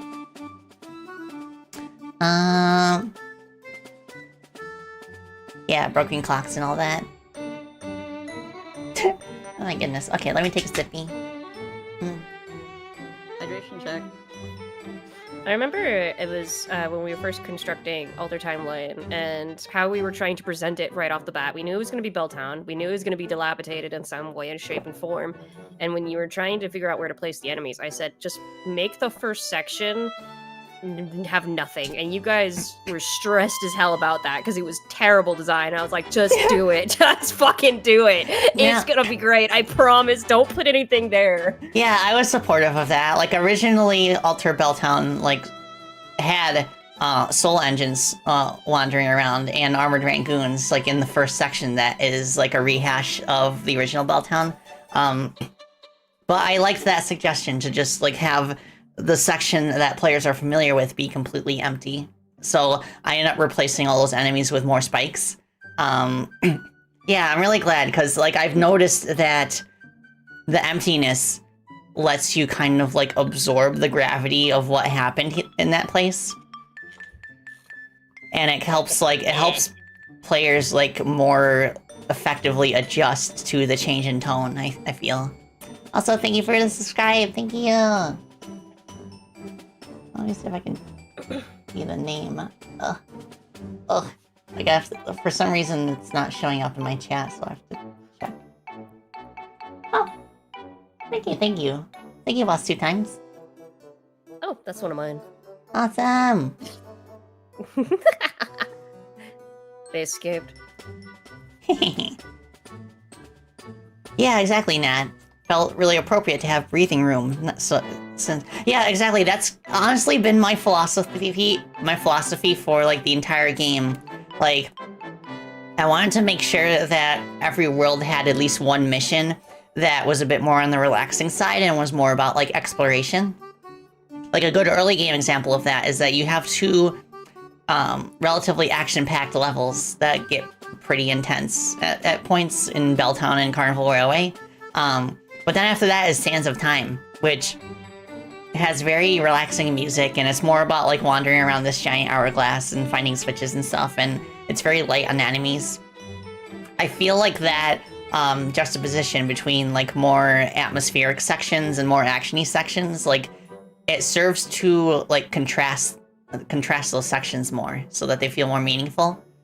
Because the human brain is kind of funny. Like, we tend to mostly only remember the beginning of things and the ending of things. And by having breaks in the types of levels and also having the breaks where you, like, come into a hub area after each mission, it kind of, like, helps the ending of those sections, like, settle into our minds. so we can kind of think about what we accomplished. And I think that would have been a lot more difficult to do, to have that separation, if it was just like action-packed level after action-packed level with no breaks in between. Yeah, not every single moment in a game needs to have constant engagement. And it's part of the reason why a lot of people are drawn into games like Stardew Valley and Animal Crossing, because there's a lot of it's just like a very like Zen sort of thing where you decide what you want to do. And like the different activities that you can perform in those games like provide nice breaks from each other.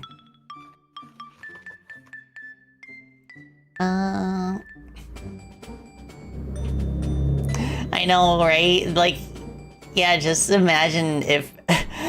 I guess, like, in a way, some of the characters in the game and the post-game, like, if you go and talk to people after you beat the game, some of them kind of have that vibe, like, oh man, what a week. A lot's changed, hasn't it? And yet nothing has changed. The journey changes you. Yeah. So Genki asks, was Laplace Spacey's decision, or did it come when the writer team was already established? It was Spacey's. Yeah, it was Spacey. It was before. Yeah, I remember like the earliest like concept summaries that I wrote about the game. Like they had Laplace in from the beginning, or like an alternate version of Laplace. But yeah, like those earliest drafts, that was even before I even started work on the game engine, or even before like I drew Chrony.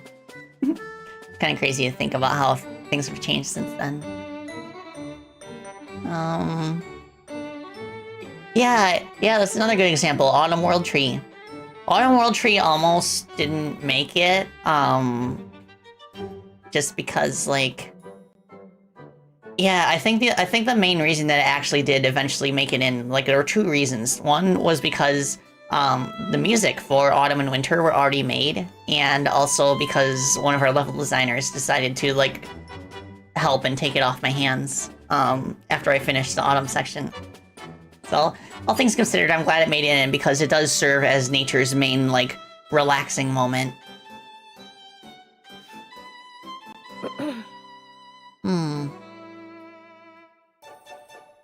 Sad to hear that, because it was one of your faves. So yeah, I'm happy to hear that. Yeah. Let me see if I missed anything else.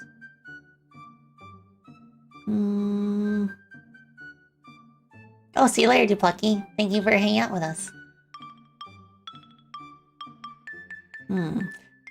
Follow the bad ending rule, says Astria. Our timeline is the good and true one.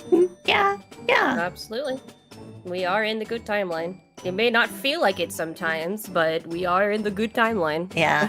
I mean, the sheer number of circumstances that happened in order to make this game what it is, like right down to like exactly who ended up on the team, like we are in the good timeline. I have mushy letters for the both of you, by the way, for later. Keep that in mind. What? What? Oh my gosh. Next question, clap. Next question. Spectator asks, is banana bread being a phrase you say before being shot a very specific reference? This is a reference, and it shows and speaks of just how old the script is, because it was based on Zeta and Ame's spy collab, where banana bread was the joke between them. I was actually genuinely surprised that somebody picked up on that. It was nice that someone picked up on it. Yeah, right. Yeah, like, past a certain point, we really started to be careful about what specific moments we would reference in Hololive. And we mainly made sure to just, like, keep it to like, references that are ubiquitous and very well remembered, like Bunkeroni, for example.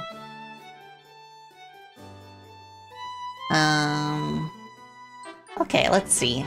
So Atomic asks, how deep does the Laplace connection go? Is it mainly a surface level naming similarity, or are there a little more depth to that connection? That's mainly on the side of Hololive. Like when Hololive was like forming, like the Holox branch and like coming up with the, you know, with what I assume is coming up with the character for Laplace Darkness. The concept of Laplace's demon being like a connection like was very much intentional, and it's really cool. Like I was thinking about it early on. I was thinking about it throughout the development of Chrono Gear, about how like, because I remember a lot of, well, not a lot, but a few people were questioning why Laplace was the main villain of a Crony fan game. But I feel like if you think about it in the context of Laplace's demon, like I feel like Laplace at full power would be a hard counter to a character like Crony, because Laplace's demon, to like very roughly summarize it, is like basically a concept where if you know the position and velocity of every atom in the universe, you could basically predict the future.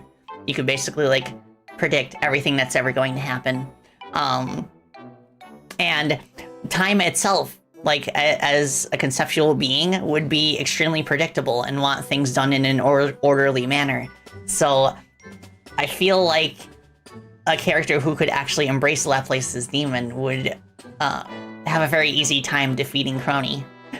So that kind of ties into how like she was able to shatter the timeline and defeat Prime Crony, I should say. Whereas like an actual hard counter to a being that embraces Laplace's darkness would be like a being of chaos and uncertainty. It really did just kind of make her one of the few existing Hollow talents that would have provided a good antagonist. Because like with everyone else, you could just say, oh, Crony can just time bullshit and then, you know, fix things. But Laplace herself kind of just serves as like this most logical connection you could make that kind of works. And I think also, this is, I'm starting to brain rot, but like this, it also kind of helps that Laplace herself kind of does have a lot of other thematic ties that kind of connect her with Crony, and I think this was sort of implied in the narrative as well. Like, not implied, like, I think it was just straight up said that, like, you know, the sort of implication that it was mainly Crony who was responsible for Laplace's shackles herself, and then that's an additional layer as to why Laplace has such this agenda towards her. Like you've got the shackles, right, and then Crony's whole thematic ties of being, you know, this domineering, you know, power-hungry person who, you know, chains people, right? Like, that's one of the connections. And I think one of the other connections that didn't really make it, but it is kind of a smaller one, so that's why it makes sense, but it's the fact that Crony leans into her, like, her crow imagery, you know, like the crow, the bird, right? Yeah. And then meanwhile, you turn around, and Laplace, she has this crow thing, right? It's said it's like her companion. She's had it for ages. It always follows her around. And even in the official Pollux meeting manga, right? It's like this lore manga that they made and officially published and translated. It's good. Read it. Oh yeah, I want to read it sometime. Literally, at some point, it's so good. But yeah, like there's literally a section where Laplace needs to use her powers because she can use them canonically. And then the crow, right, the crow that's just monitoring her, like he just kind of nods his head and then like just leaves. And then it's in doing that that it kind of permits Laplace to use her power. And yeah, it sort of has like this implication that the crow is, well, responsible for, you know, keeping an eye on her, and right, it just kind of makes sense. It's like, why a crow? And then you look at Crony and it's like, oh. Yeah. Yeah, it's kind of interesting how Crony, like, even though she's like snake themed, she's still like connected to crows in some cases. Yeah. Oh, David, you still remember the banana bread stream? I had no idea what it was referencing because I didn't see that stream. So I guess I just kind of like trusted my writers on that. Yeah. Oh, okay, let's see. You could say that Laplace is good at killing time, but yeah, she does actually make that joke if you fail a couple times in the first Laplace fight in the Space Between Worlds. Like, there's alternate dialogue that happens where Crony is commenting on how time is rewinding in that area. And I think during one of them, Lapis says like I got time to kill, and Crony is like, you'll need more than a pun to take me down. Their banter is so mwah, mwah. I know, it's so good. I also really like the conversation that they have right before the final Lapis fight. It's so awesome. And like also I just really love what Bob the Guy did with the progressive music that just gets increasingly more intense as you advance through the dialogue. It's so good, it's such a banger. Yes. Oh my gosh. Genki says, I love how everyone is shilling their Oshis during this stream. Oh, you better believe it. Teehee, teehee. Yeah, this is like my dream Hololive fan game. It stars my Oshi, and she gets to be an unironic badass in so many situations. And of course, she still has like the silly moments, but for the most part, you get to play as this overpowered Time Lord, and just like, oh, it's so much fun. Oh, Nat, that's interesting. So you were thinking of Iris as the most powerful, since even if Crony can destroy a timeline, Iris still has the power to pull people out of the darkness beyond time. Only if they have hope. Yeah, only if There's they have a hope. key factor there. So that connection where Iris can enter Crony's dreams and stuff, that was based on Iris's debut stream, where when she was going over her information, you know, like height, age, and everything. Her age is as long as hope has been in your heart. That's how old she is. So, like, the fact that she is able to like go with Crony between timelines kind of like harkens back to that part of her debut stream. So she's basically like anywhere where there's still hope, and the Crony that we play as always has hope, even though she doesn't like to admit it. Okay. Alright, Genki asks, what happened during the fake-out ending? Crony disappeared, sure, and she deleted Alter Timeline, but then Boros took her back, and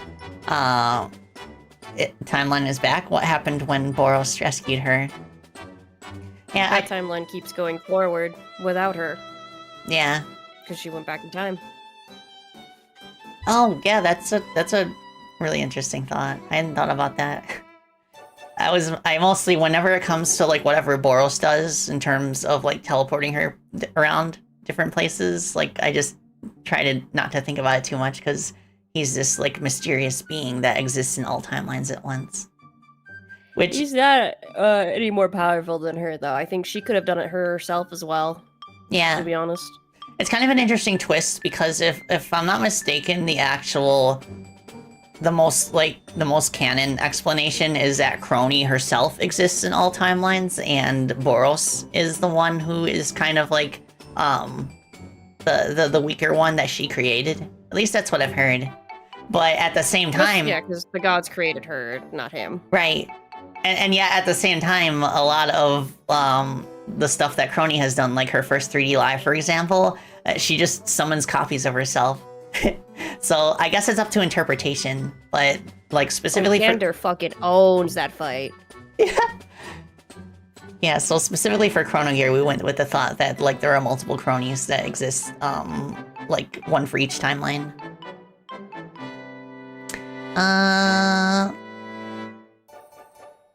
With the rules of this universe, there's a new timeline out there. Yeah, that makes sense. Plus, having multiple timelines kind of just leaves us more room so that we don't, like, back ourselves into a corner with the narrative.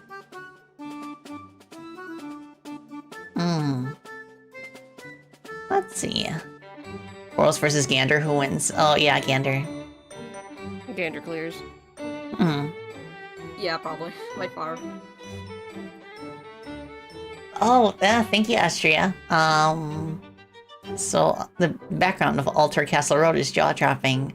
Yeah, Adjive really helped, like, sell the mood of that place. Like, I mostly worked on, like, the sky with, like, the eclipse there.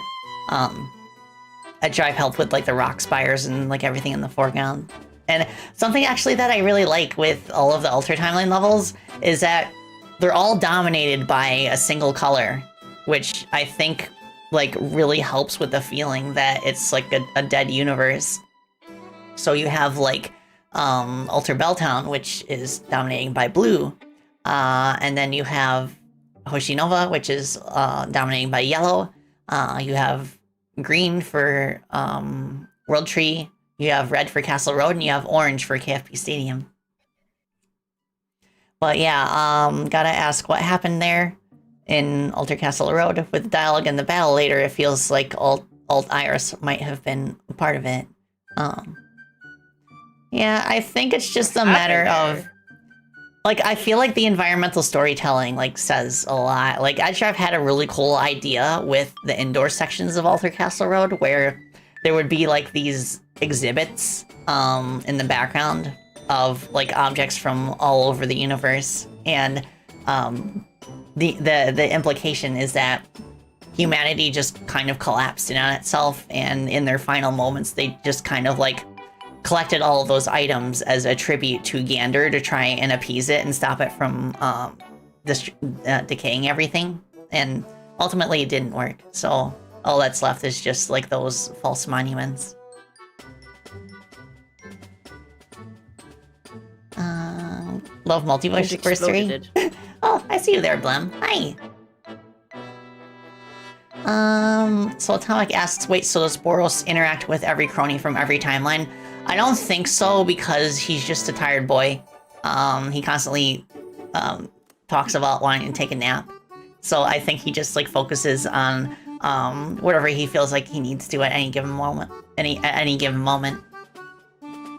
But he is there to help Crony, which is his purpose. Like, I feel like his biggest and pretty much only power is gathering knowledge from every timeline and letting Crony use it at her disposal. Yeah, exactly. I personally don't think that he's nearly as powerful as Crony can be.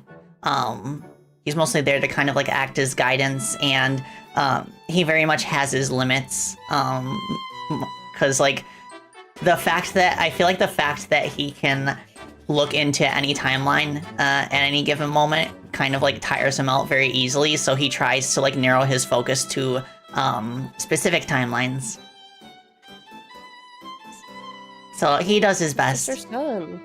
That's her boy. Yeah, that's her boy.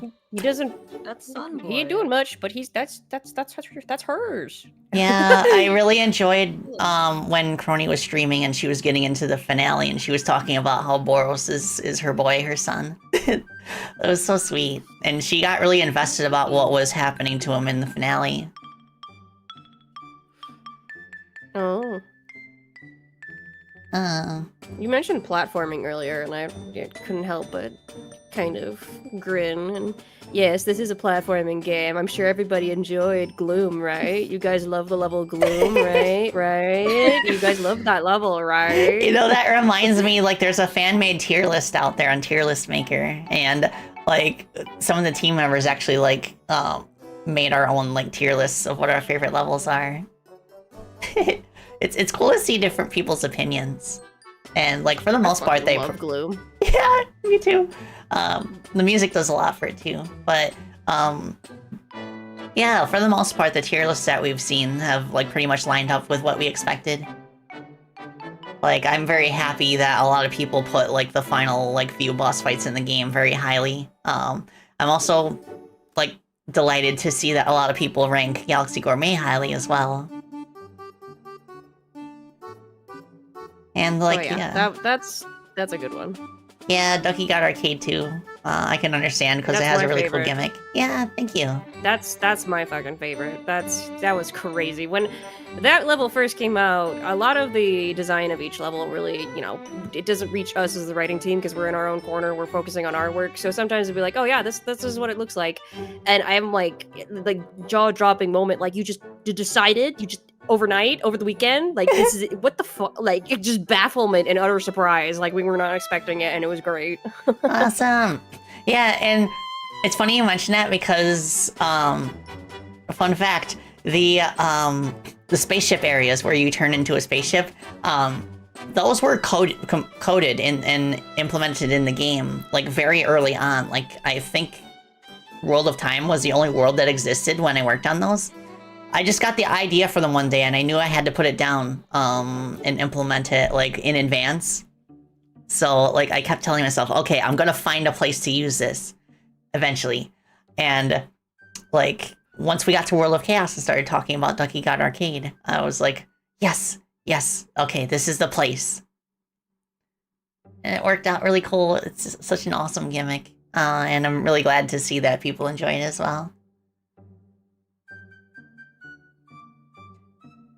When you think of the game that's often the first level that pops in your head, it's so striking. Oh, thank you.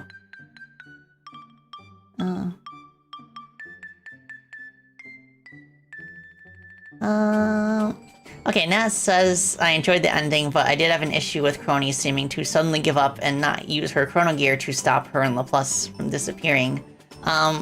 She couldn't. Yeah, she couldn't, because her Chrono Gear is the Chrono... Like, because she is the Warden of the Alter timeline. So that's the reason why she couldn't do anything about it. It's... The Chrono Gear cannot stop time. We established that. It preserves time. That's a little, like, the iffy details of that we never really wanted to expand on, because then it gives into that dangerous territory of we're over-explaining it.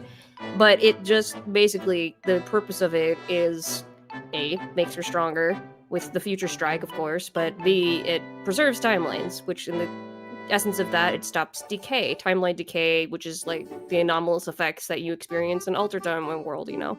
So, it can't stop what's pretty much in motion, otherwise the decay would have stopped. Yeah, exactly. Plus, like, as soon as Alter Laplace's Chrono Gear overloaded and the timeline started disappearing, it was too late. There was nothing she could do past that point. And in the fake out ending, like, you know, Crony does the same thing. She, like, destroys the Alter timeline. So, like, she understands, like, by that point that there isn't anything that she can do once it starts. Paige, it's okay. Love your work. Love your work, Paige. Love your work. Paige, they love your work. Thank you. Oh, so your favorites, Astria, are Magitech Forge, Alter Hoshinova, and Alter Castle Road. Let's go. I'm glad that people like have said that, like, even though some of the Alter Timeline levels are, like, mean, it's a type of mean that they enjoy. Suffer. Play Gloom and suffer. Suffer. I mean, there's still spots that we can kind of, like, polish up to make movement in them flow a bit nicer. But yeah, we're gonna have at least one more update to just, like, balance a few more things. Okay. Gloom speedruns? Listen, I am such a big fan of no-hit speedruns that I will be watching Gloom like I am a spectator at a gladiator event with my grapes and my wine. I am so ready for any of that's gonna come out. If you try to do a no-hit Gloom run, I am first seat. I am up front row, okay? Let me tell you. And yeah, like, I am a huge, like, speedrunning fan too, which is probably obvious because all my games, I have kind of a time trial aspect to them. But yeah, like, the first time that well, there have been speedruns already, but, like, imagine if Chrono Gear got into, like, GDQ or something. That would be insane. That's crazy. Okay, Lexi asks, can we get a special edition Chrono Gear with Paige's autograph on the cover? Well, that would actually, yeah, that would be really cute if I had, like, a paw print printed out and put on a stamp, so I could stamp different copies of the game. Big fan. That's so cute. Yeah. Big fan. Have a good year. Signed, Time Loaf. That's so cute. Yeah, it would actually be insane if someday, like, Hollow Indie had, like, the capacity to like put together physical copies of Hollow Indie titles. Long dream, long shot. Long shot. Ambition smaller. Long shot. No, so Oh, yeah, the Ame fight is one of my favorites too. It's so good. And like the Wonderiku's music for that is like so amazing. I just love how like, you know, like Will and Wonderico work together to kind of get like the dynamic music going for that fight. Like it's really cool because like during the sections of dialogue where they're kind of bantering to each other in between phases of the fight, the music fades out except for the percussion and bass line. And that does a lot to kind of like make it feel like the fight like is continuously happening instead of like resetting at every phase. I would never write a story without you, Amelia Watson. I would never write a story without you. Of course, we gotta be there for our Oshis. Yeah, quite a few members of our team are huge like Ollie fans too, for example, and we have a few Suisei fans as well. So there's a lot of variety in terms of like Oshis in the Chrono Gear team for those who are Hololive fans. And Bob the Guy, one of our musicians actually, did not know anything about Hololive when we brought him on board, but now he has an Oshi. It's Bay.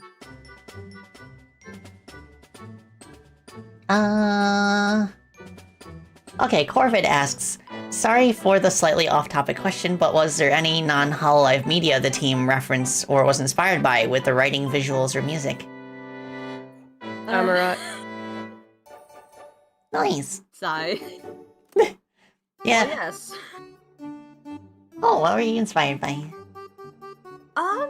Okay, I guess like outside of references, I'm just going to answer what I know Oomph wants me to say. There were indeed a couple of references from things beyond Hololive. Looks around and smiles. Nice. Actually, I'm trying to remember other examples, so this isn't just like painfully biased. I guess like the one that is off of the top of my head is very early. This was written pretty early on, right back when the writer team was first fully assembled. I do remember. I think it was the polka dialogue back in Carnival, right? She does make a reference to Revue Starlight, which yes, biased me, but also because I think she's a fan of it. She is a fan of it as well. So it just felt like something fitting to put in. It's like a little haha poke you thing to include. Oh yeah, I was actually wondering, for the dialogue that happens after the Ganmo fight, Sana mentions that she hopes like one day Ganmo will have a chance to be a big shot. Was that a Deltarune reference? Yes. That was unintentional. Really? Looks around. I don't think it was as unintentional as you thought. Scratches my head. Was Chapter 2 out at that point? Oh, yes, it was, because, like, she'd done, Deltarune streams up to that point, and I think she literally swept the Spamton fight. Like, she finished it in, like, 1 or 2 goes, I think. Oh, cool. And it was kind of, like, a big deal. And she made it a thing for a while. She, actually, it's kind of funny, because now Raora's picked up the beak thing, but, before, she was like, oh, I'm, like, a pig, and, it just felt like something nice to include. A little homage for people who, were around when Sana was streaming, and they would nice that. And also Deltarune reference. Wow. Yeah, I've lost track of the development timeline for Deltarune because I was late to the party.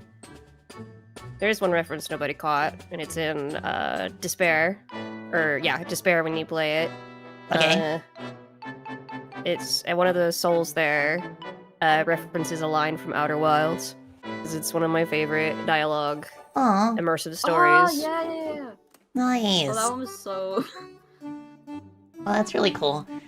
And yeah, I recall Edge Drive when working on the foreground assets would quite often take inspiration from real world locations.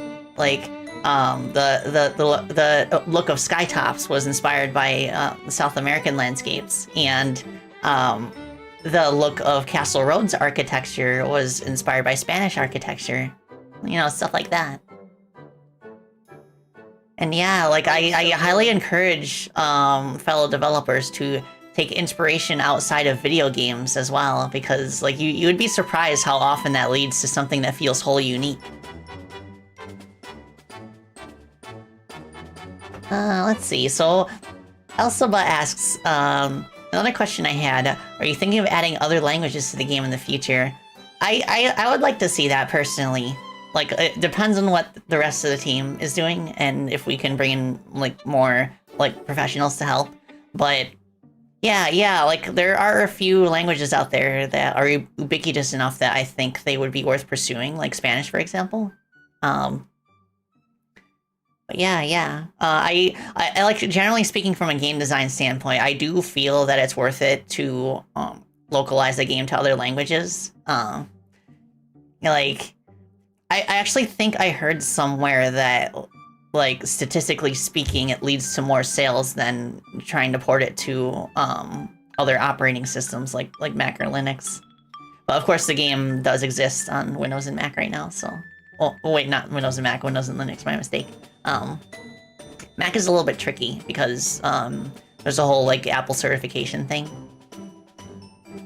But yeah, to answer your question, I personally would like to see a few more languages if we are able to do so.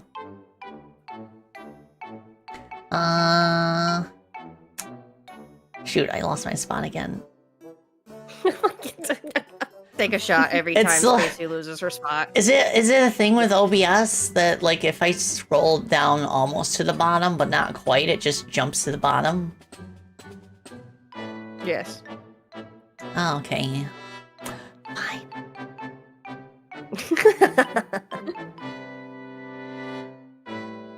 Oh, fool, you thought it was an unintentional Deltarune reference? Nice.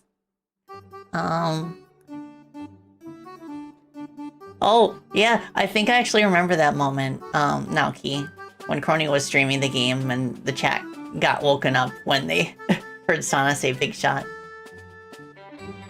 Yeah, I haven't played Outer Wilds yet. It definitely is something, if I do play it, that it has to be offline, because I've heard people can get, pretty vocal about spoilers if you try to stream it. Who put the Fire Emblem Awakening references? I've never played a Fire Emblem game in my life. Okay, there's one when... Okay, Fool says that there's one when talking to Roboco before post-game, and one when Crony falls on her face in the bunker. Oh, the one where she falls on her face in the bunker, that was suggested to me, and I was like, okay, let's go for it. I think... Was it Gondridge, or was it Pierce, or... Somebody, on the team... kind of just, like, randomly, like, asked, like, hey, why don't you do this? Because I think I was specifically looking for suggestions for what, the dialogue could be. Let's see. Oh, yes, Gondridge, that's correct. So, regarding languages, you left POT files in the game's directory, but you don't know if it's in the exported PCK. If it is, then fans could start working on translations on their own. That's really cool. I like that about Godot. It just, like, even in the context of, like, the programming team themselves, it has, like, enough tools to help us with, language localizations.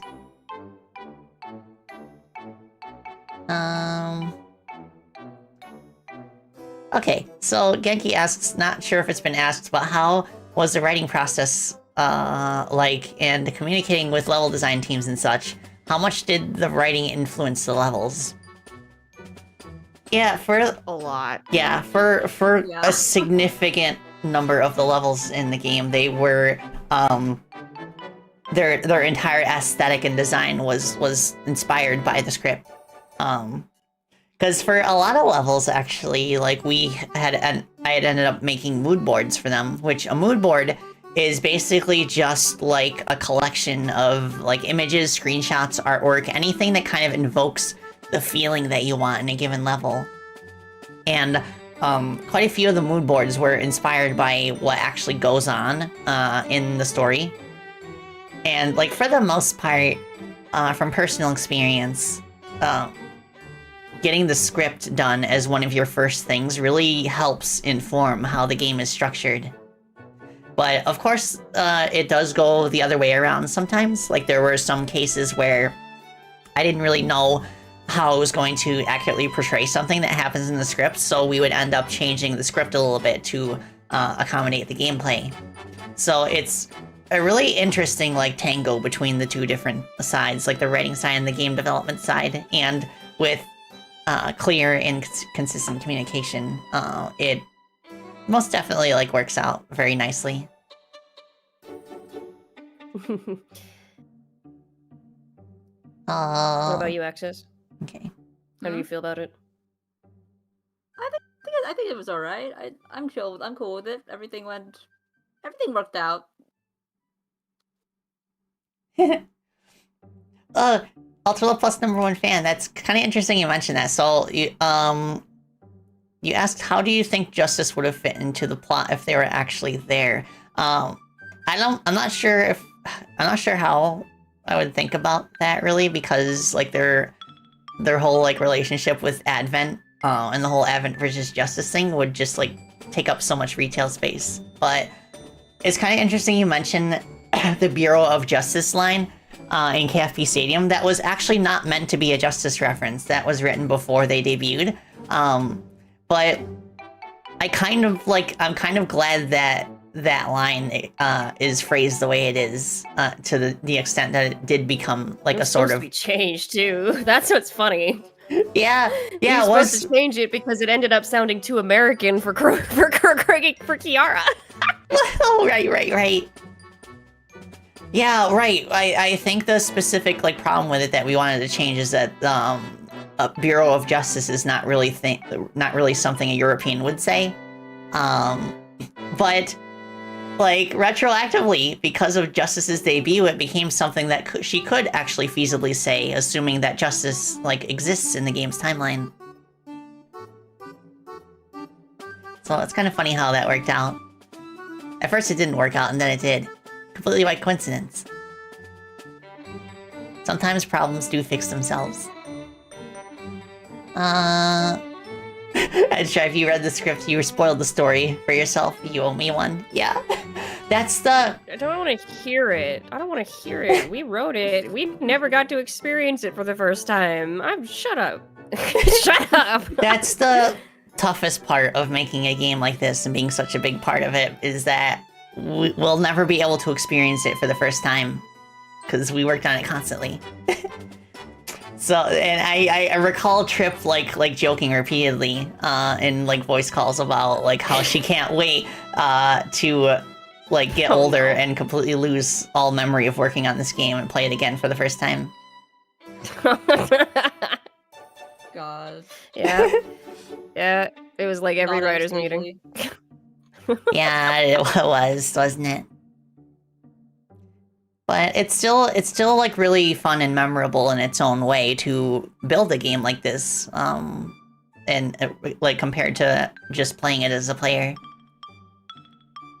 But like I do wonder sometimes. I think the closest I ever felt to what a player feels when I played a game that I made is like, it had been like 8 years since I played the original Freedom Planet, but for the 10th anniversary, I decided I needed to play it again, just one more time.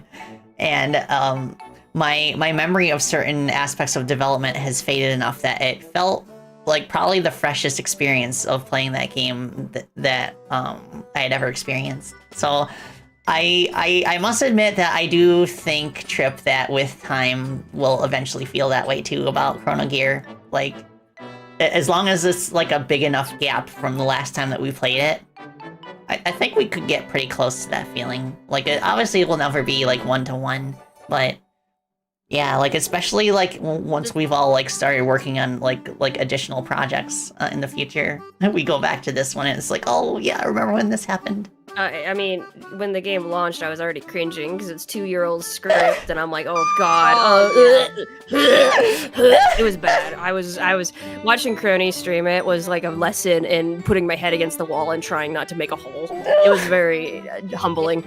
Like, yeah, I get it. Like some of the lines that I specifically wrote, I was kind of like cringing a little bit.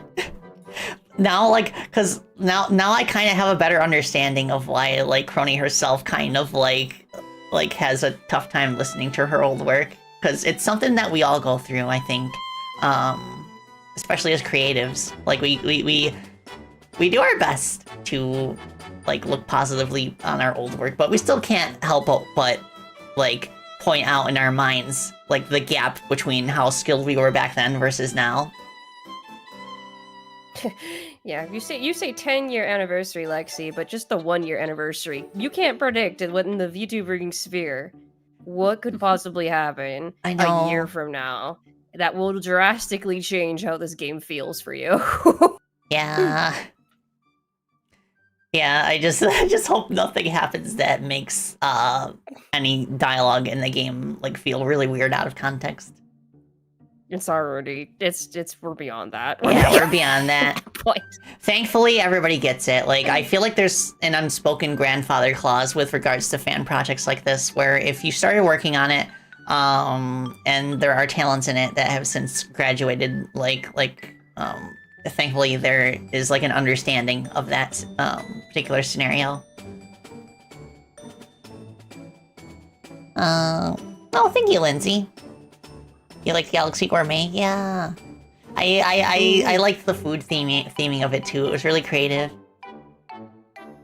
Okay, so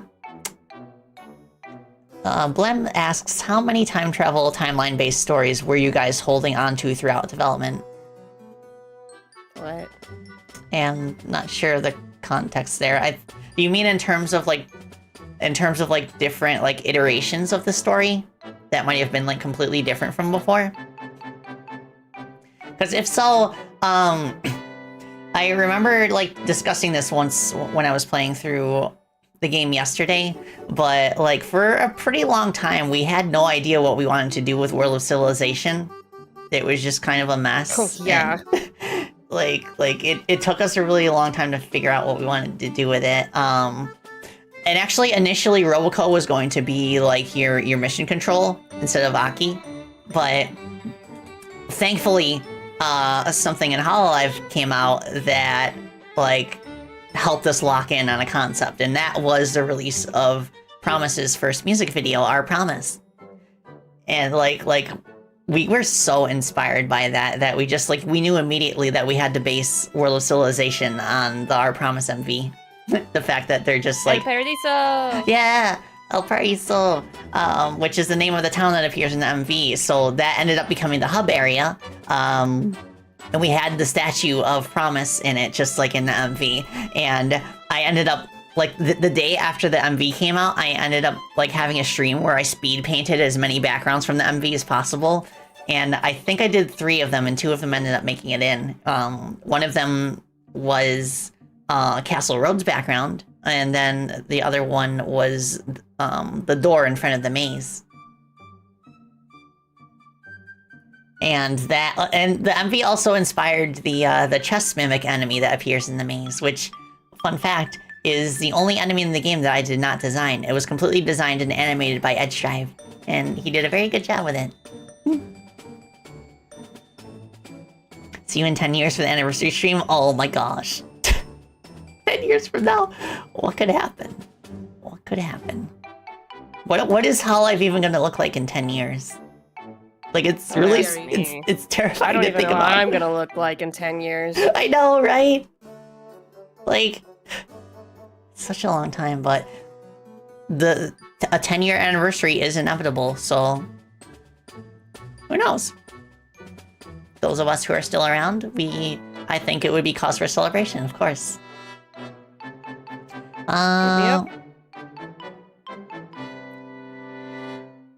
Oh, right, Bull over Turnbuckle. We were talking about the spy party gag from World of Space. About how that... Trip was the one who added that, right?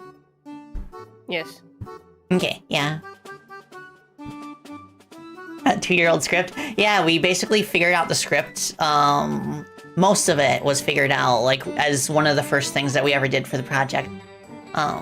There were just, like, a few parts of the script that took us, like, a bit longer, like World of Civ, for example. But for the most part, we had our ducks in a row with the plot, like, pretty early on, because it was such an important, element that we needed to figure out, like, level design and, like, the structure of the game. Yeah, games do actively get patches. Yeah, exactly, Fool. That's the way that I agree that we should look at it. Being able to see flaws in our old work is a sign that we have improved since then. So it is very much a natural and positive thing, to kind of like look at our old work and understand how far we've come since then. Yeah, Nat, that was one of our goals with this game, is to kind of like make it so that it can be enjoyed as a self-contained thing, regardless of the player's level of knowledge of Hololive. And I'm glad to see that we have succeeded. Yes, Jeremy. Jeremy's work on Our Promise is so good, and like I'm very honored that he's a part of our soundtrack with a few of our music tracks, including the music track that's actually playing in the background right now, which is the Council theme, which is based on Rise.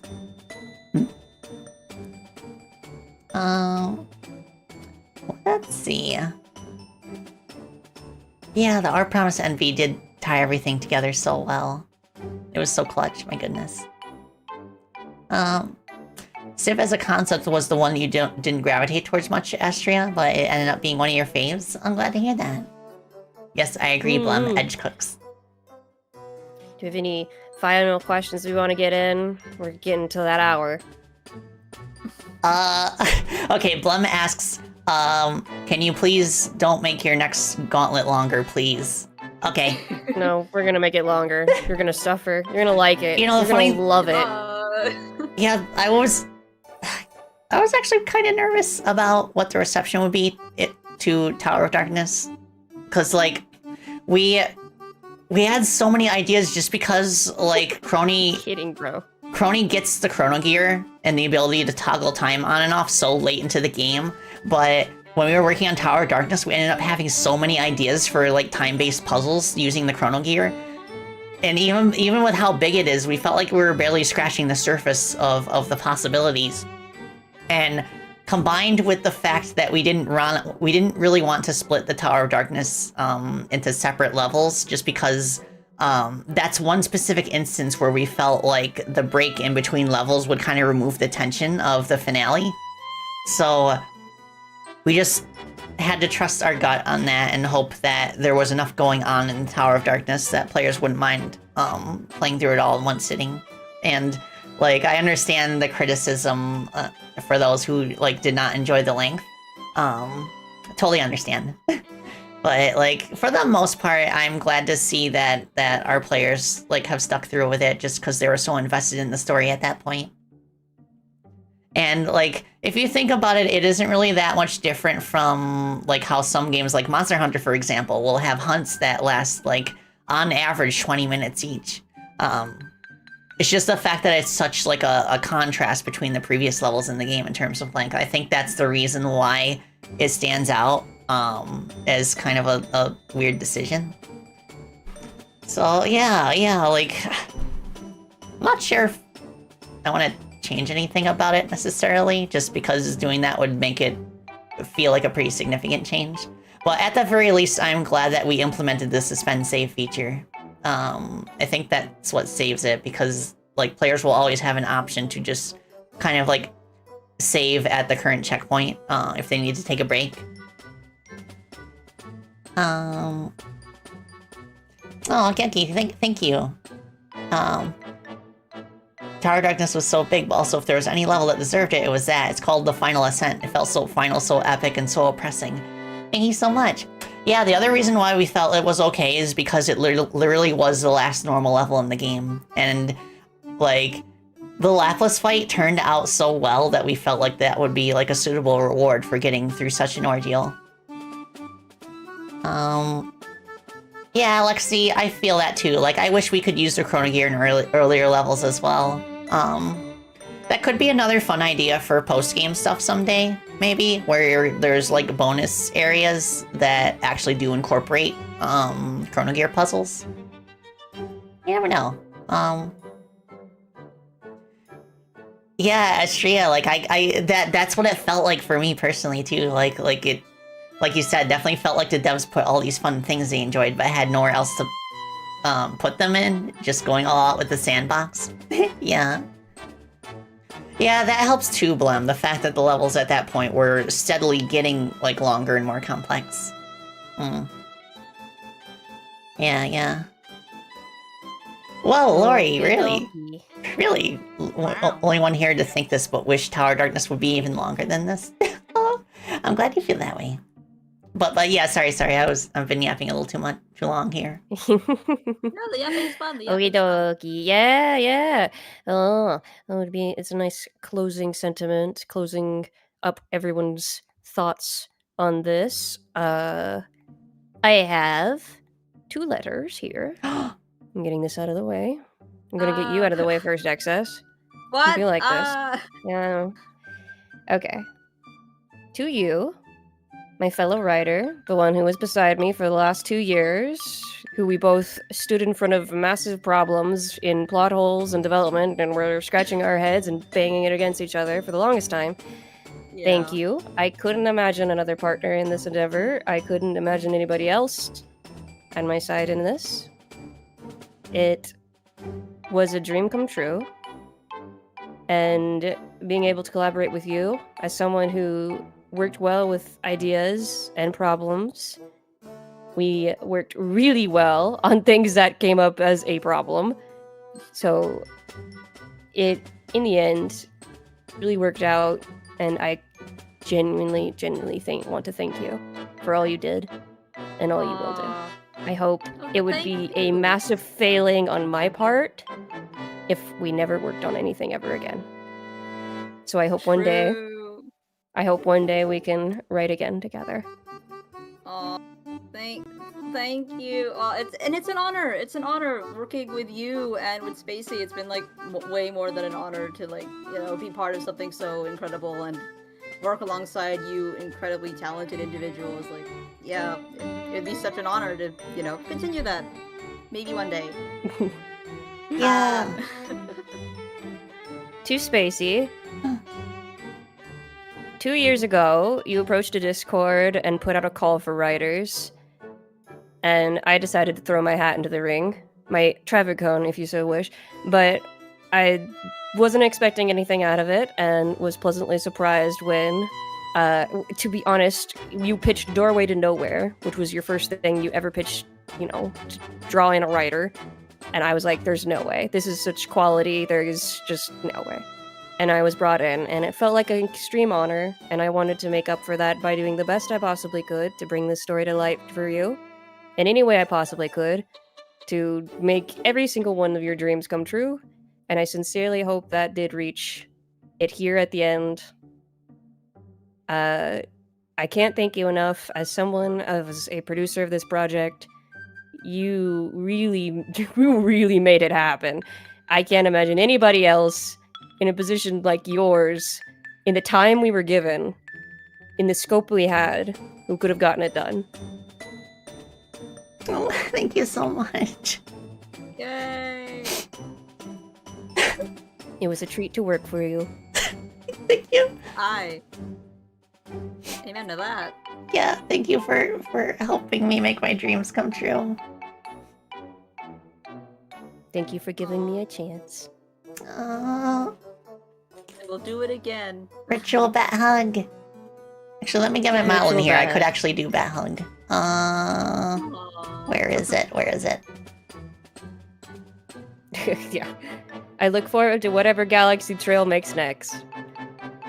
True. Bat hug. Yay! Oh, there she is. Yay! Hello. Yeah. Yay! Oh my gosh. Okay, I feel a little weird being so big, so I'm gonna go back to.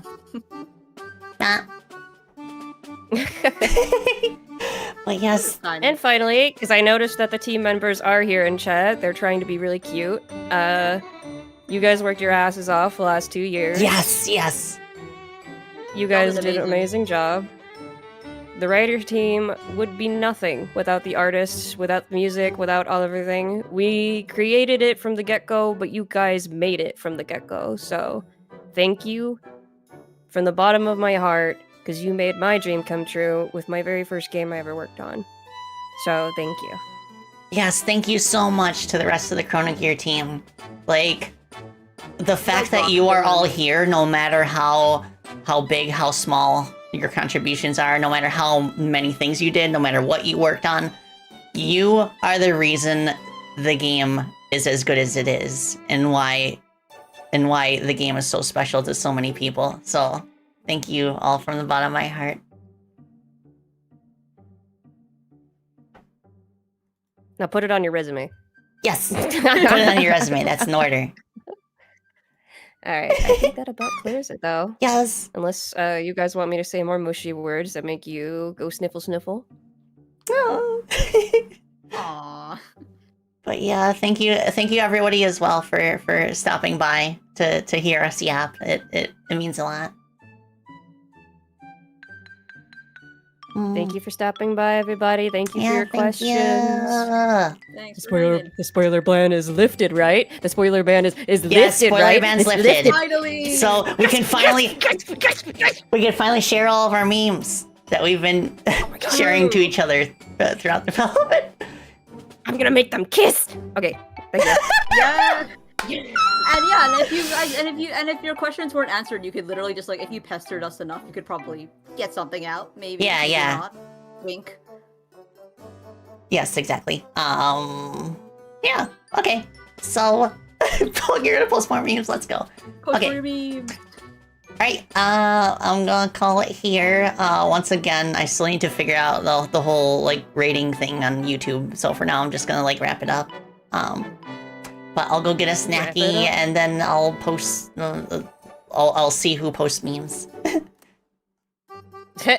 But yes, Bye, guys. bye! Without further ado, we shall bid you adieu. Thank you all so much for watching, and I hope you have the best of weekends. Take care of yourselves, and bats are up. Bats are up. Bye.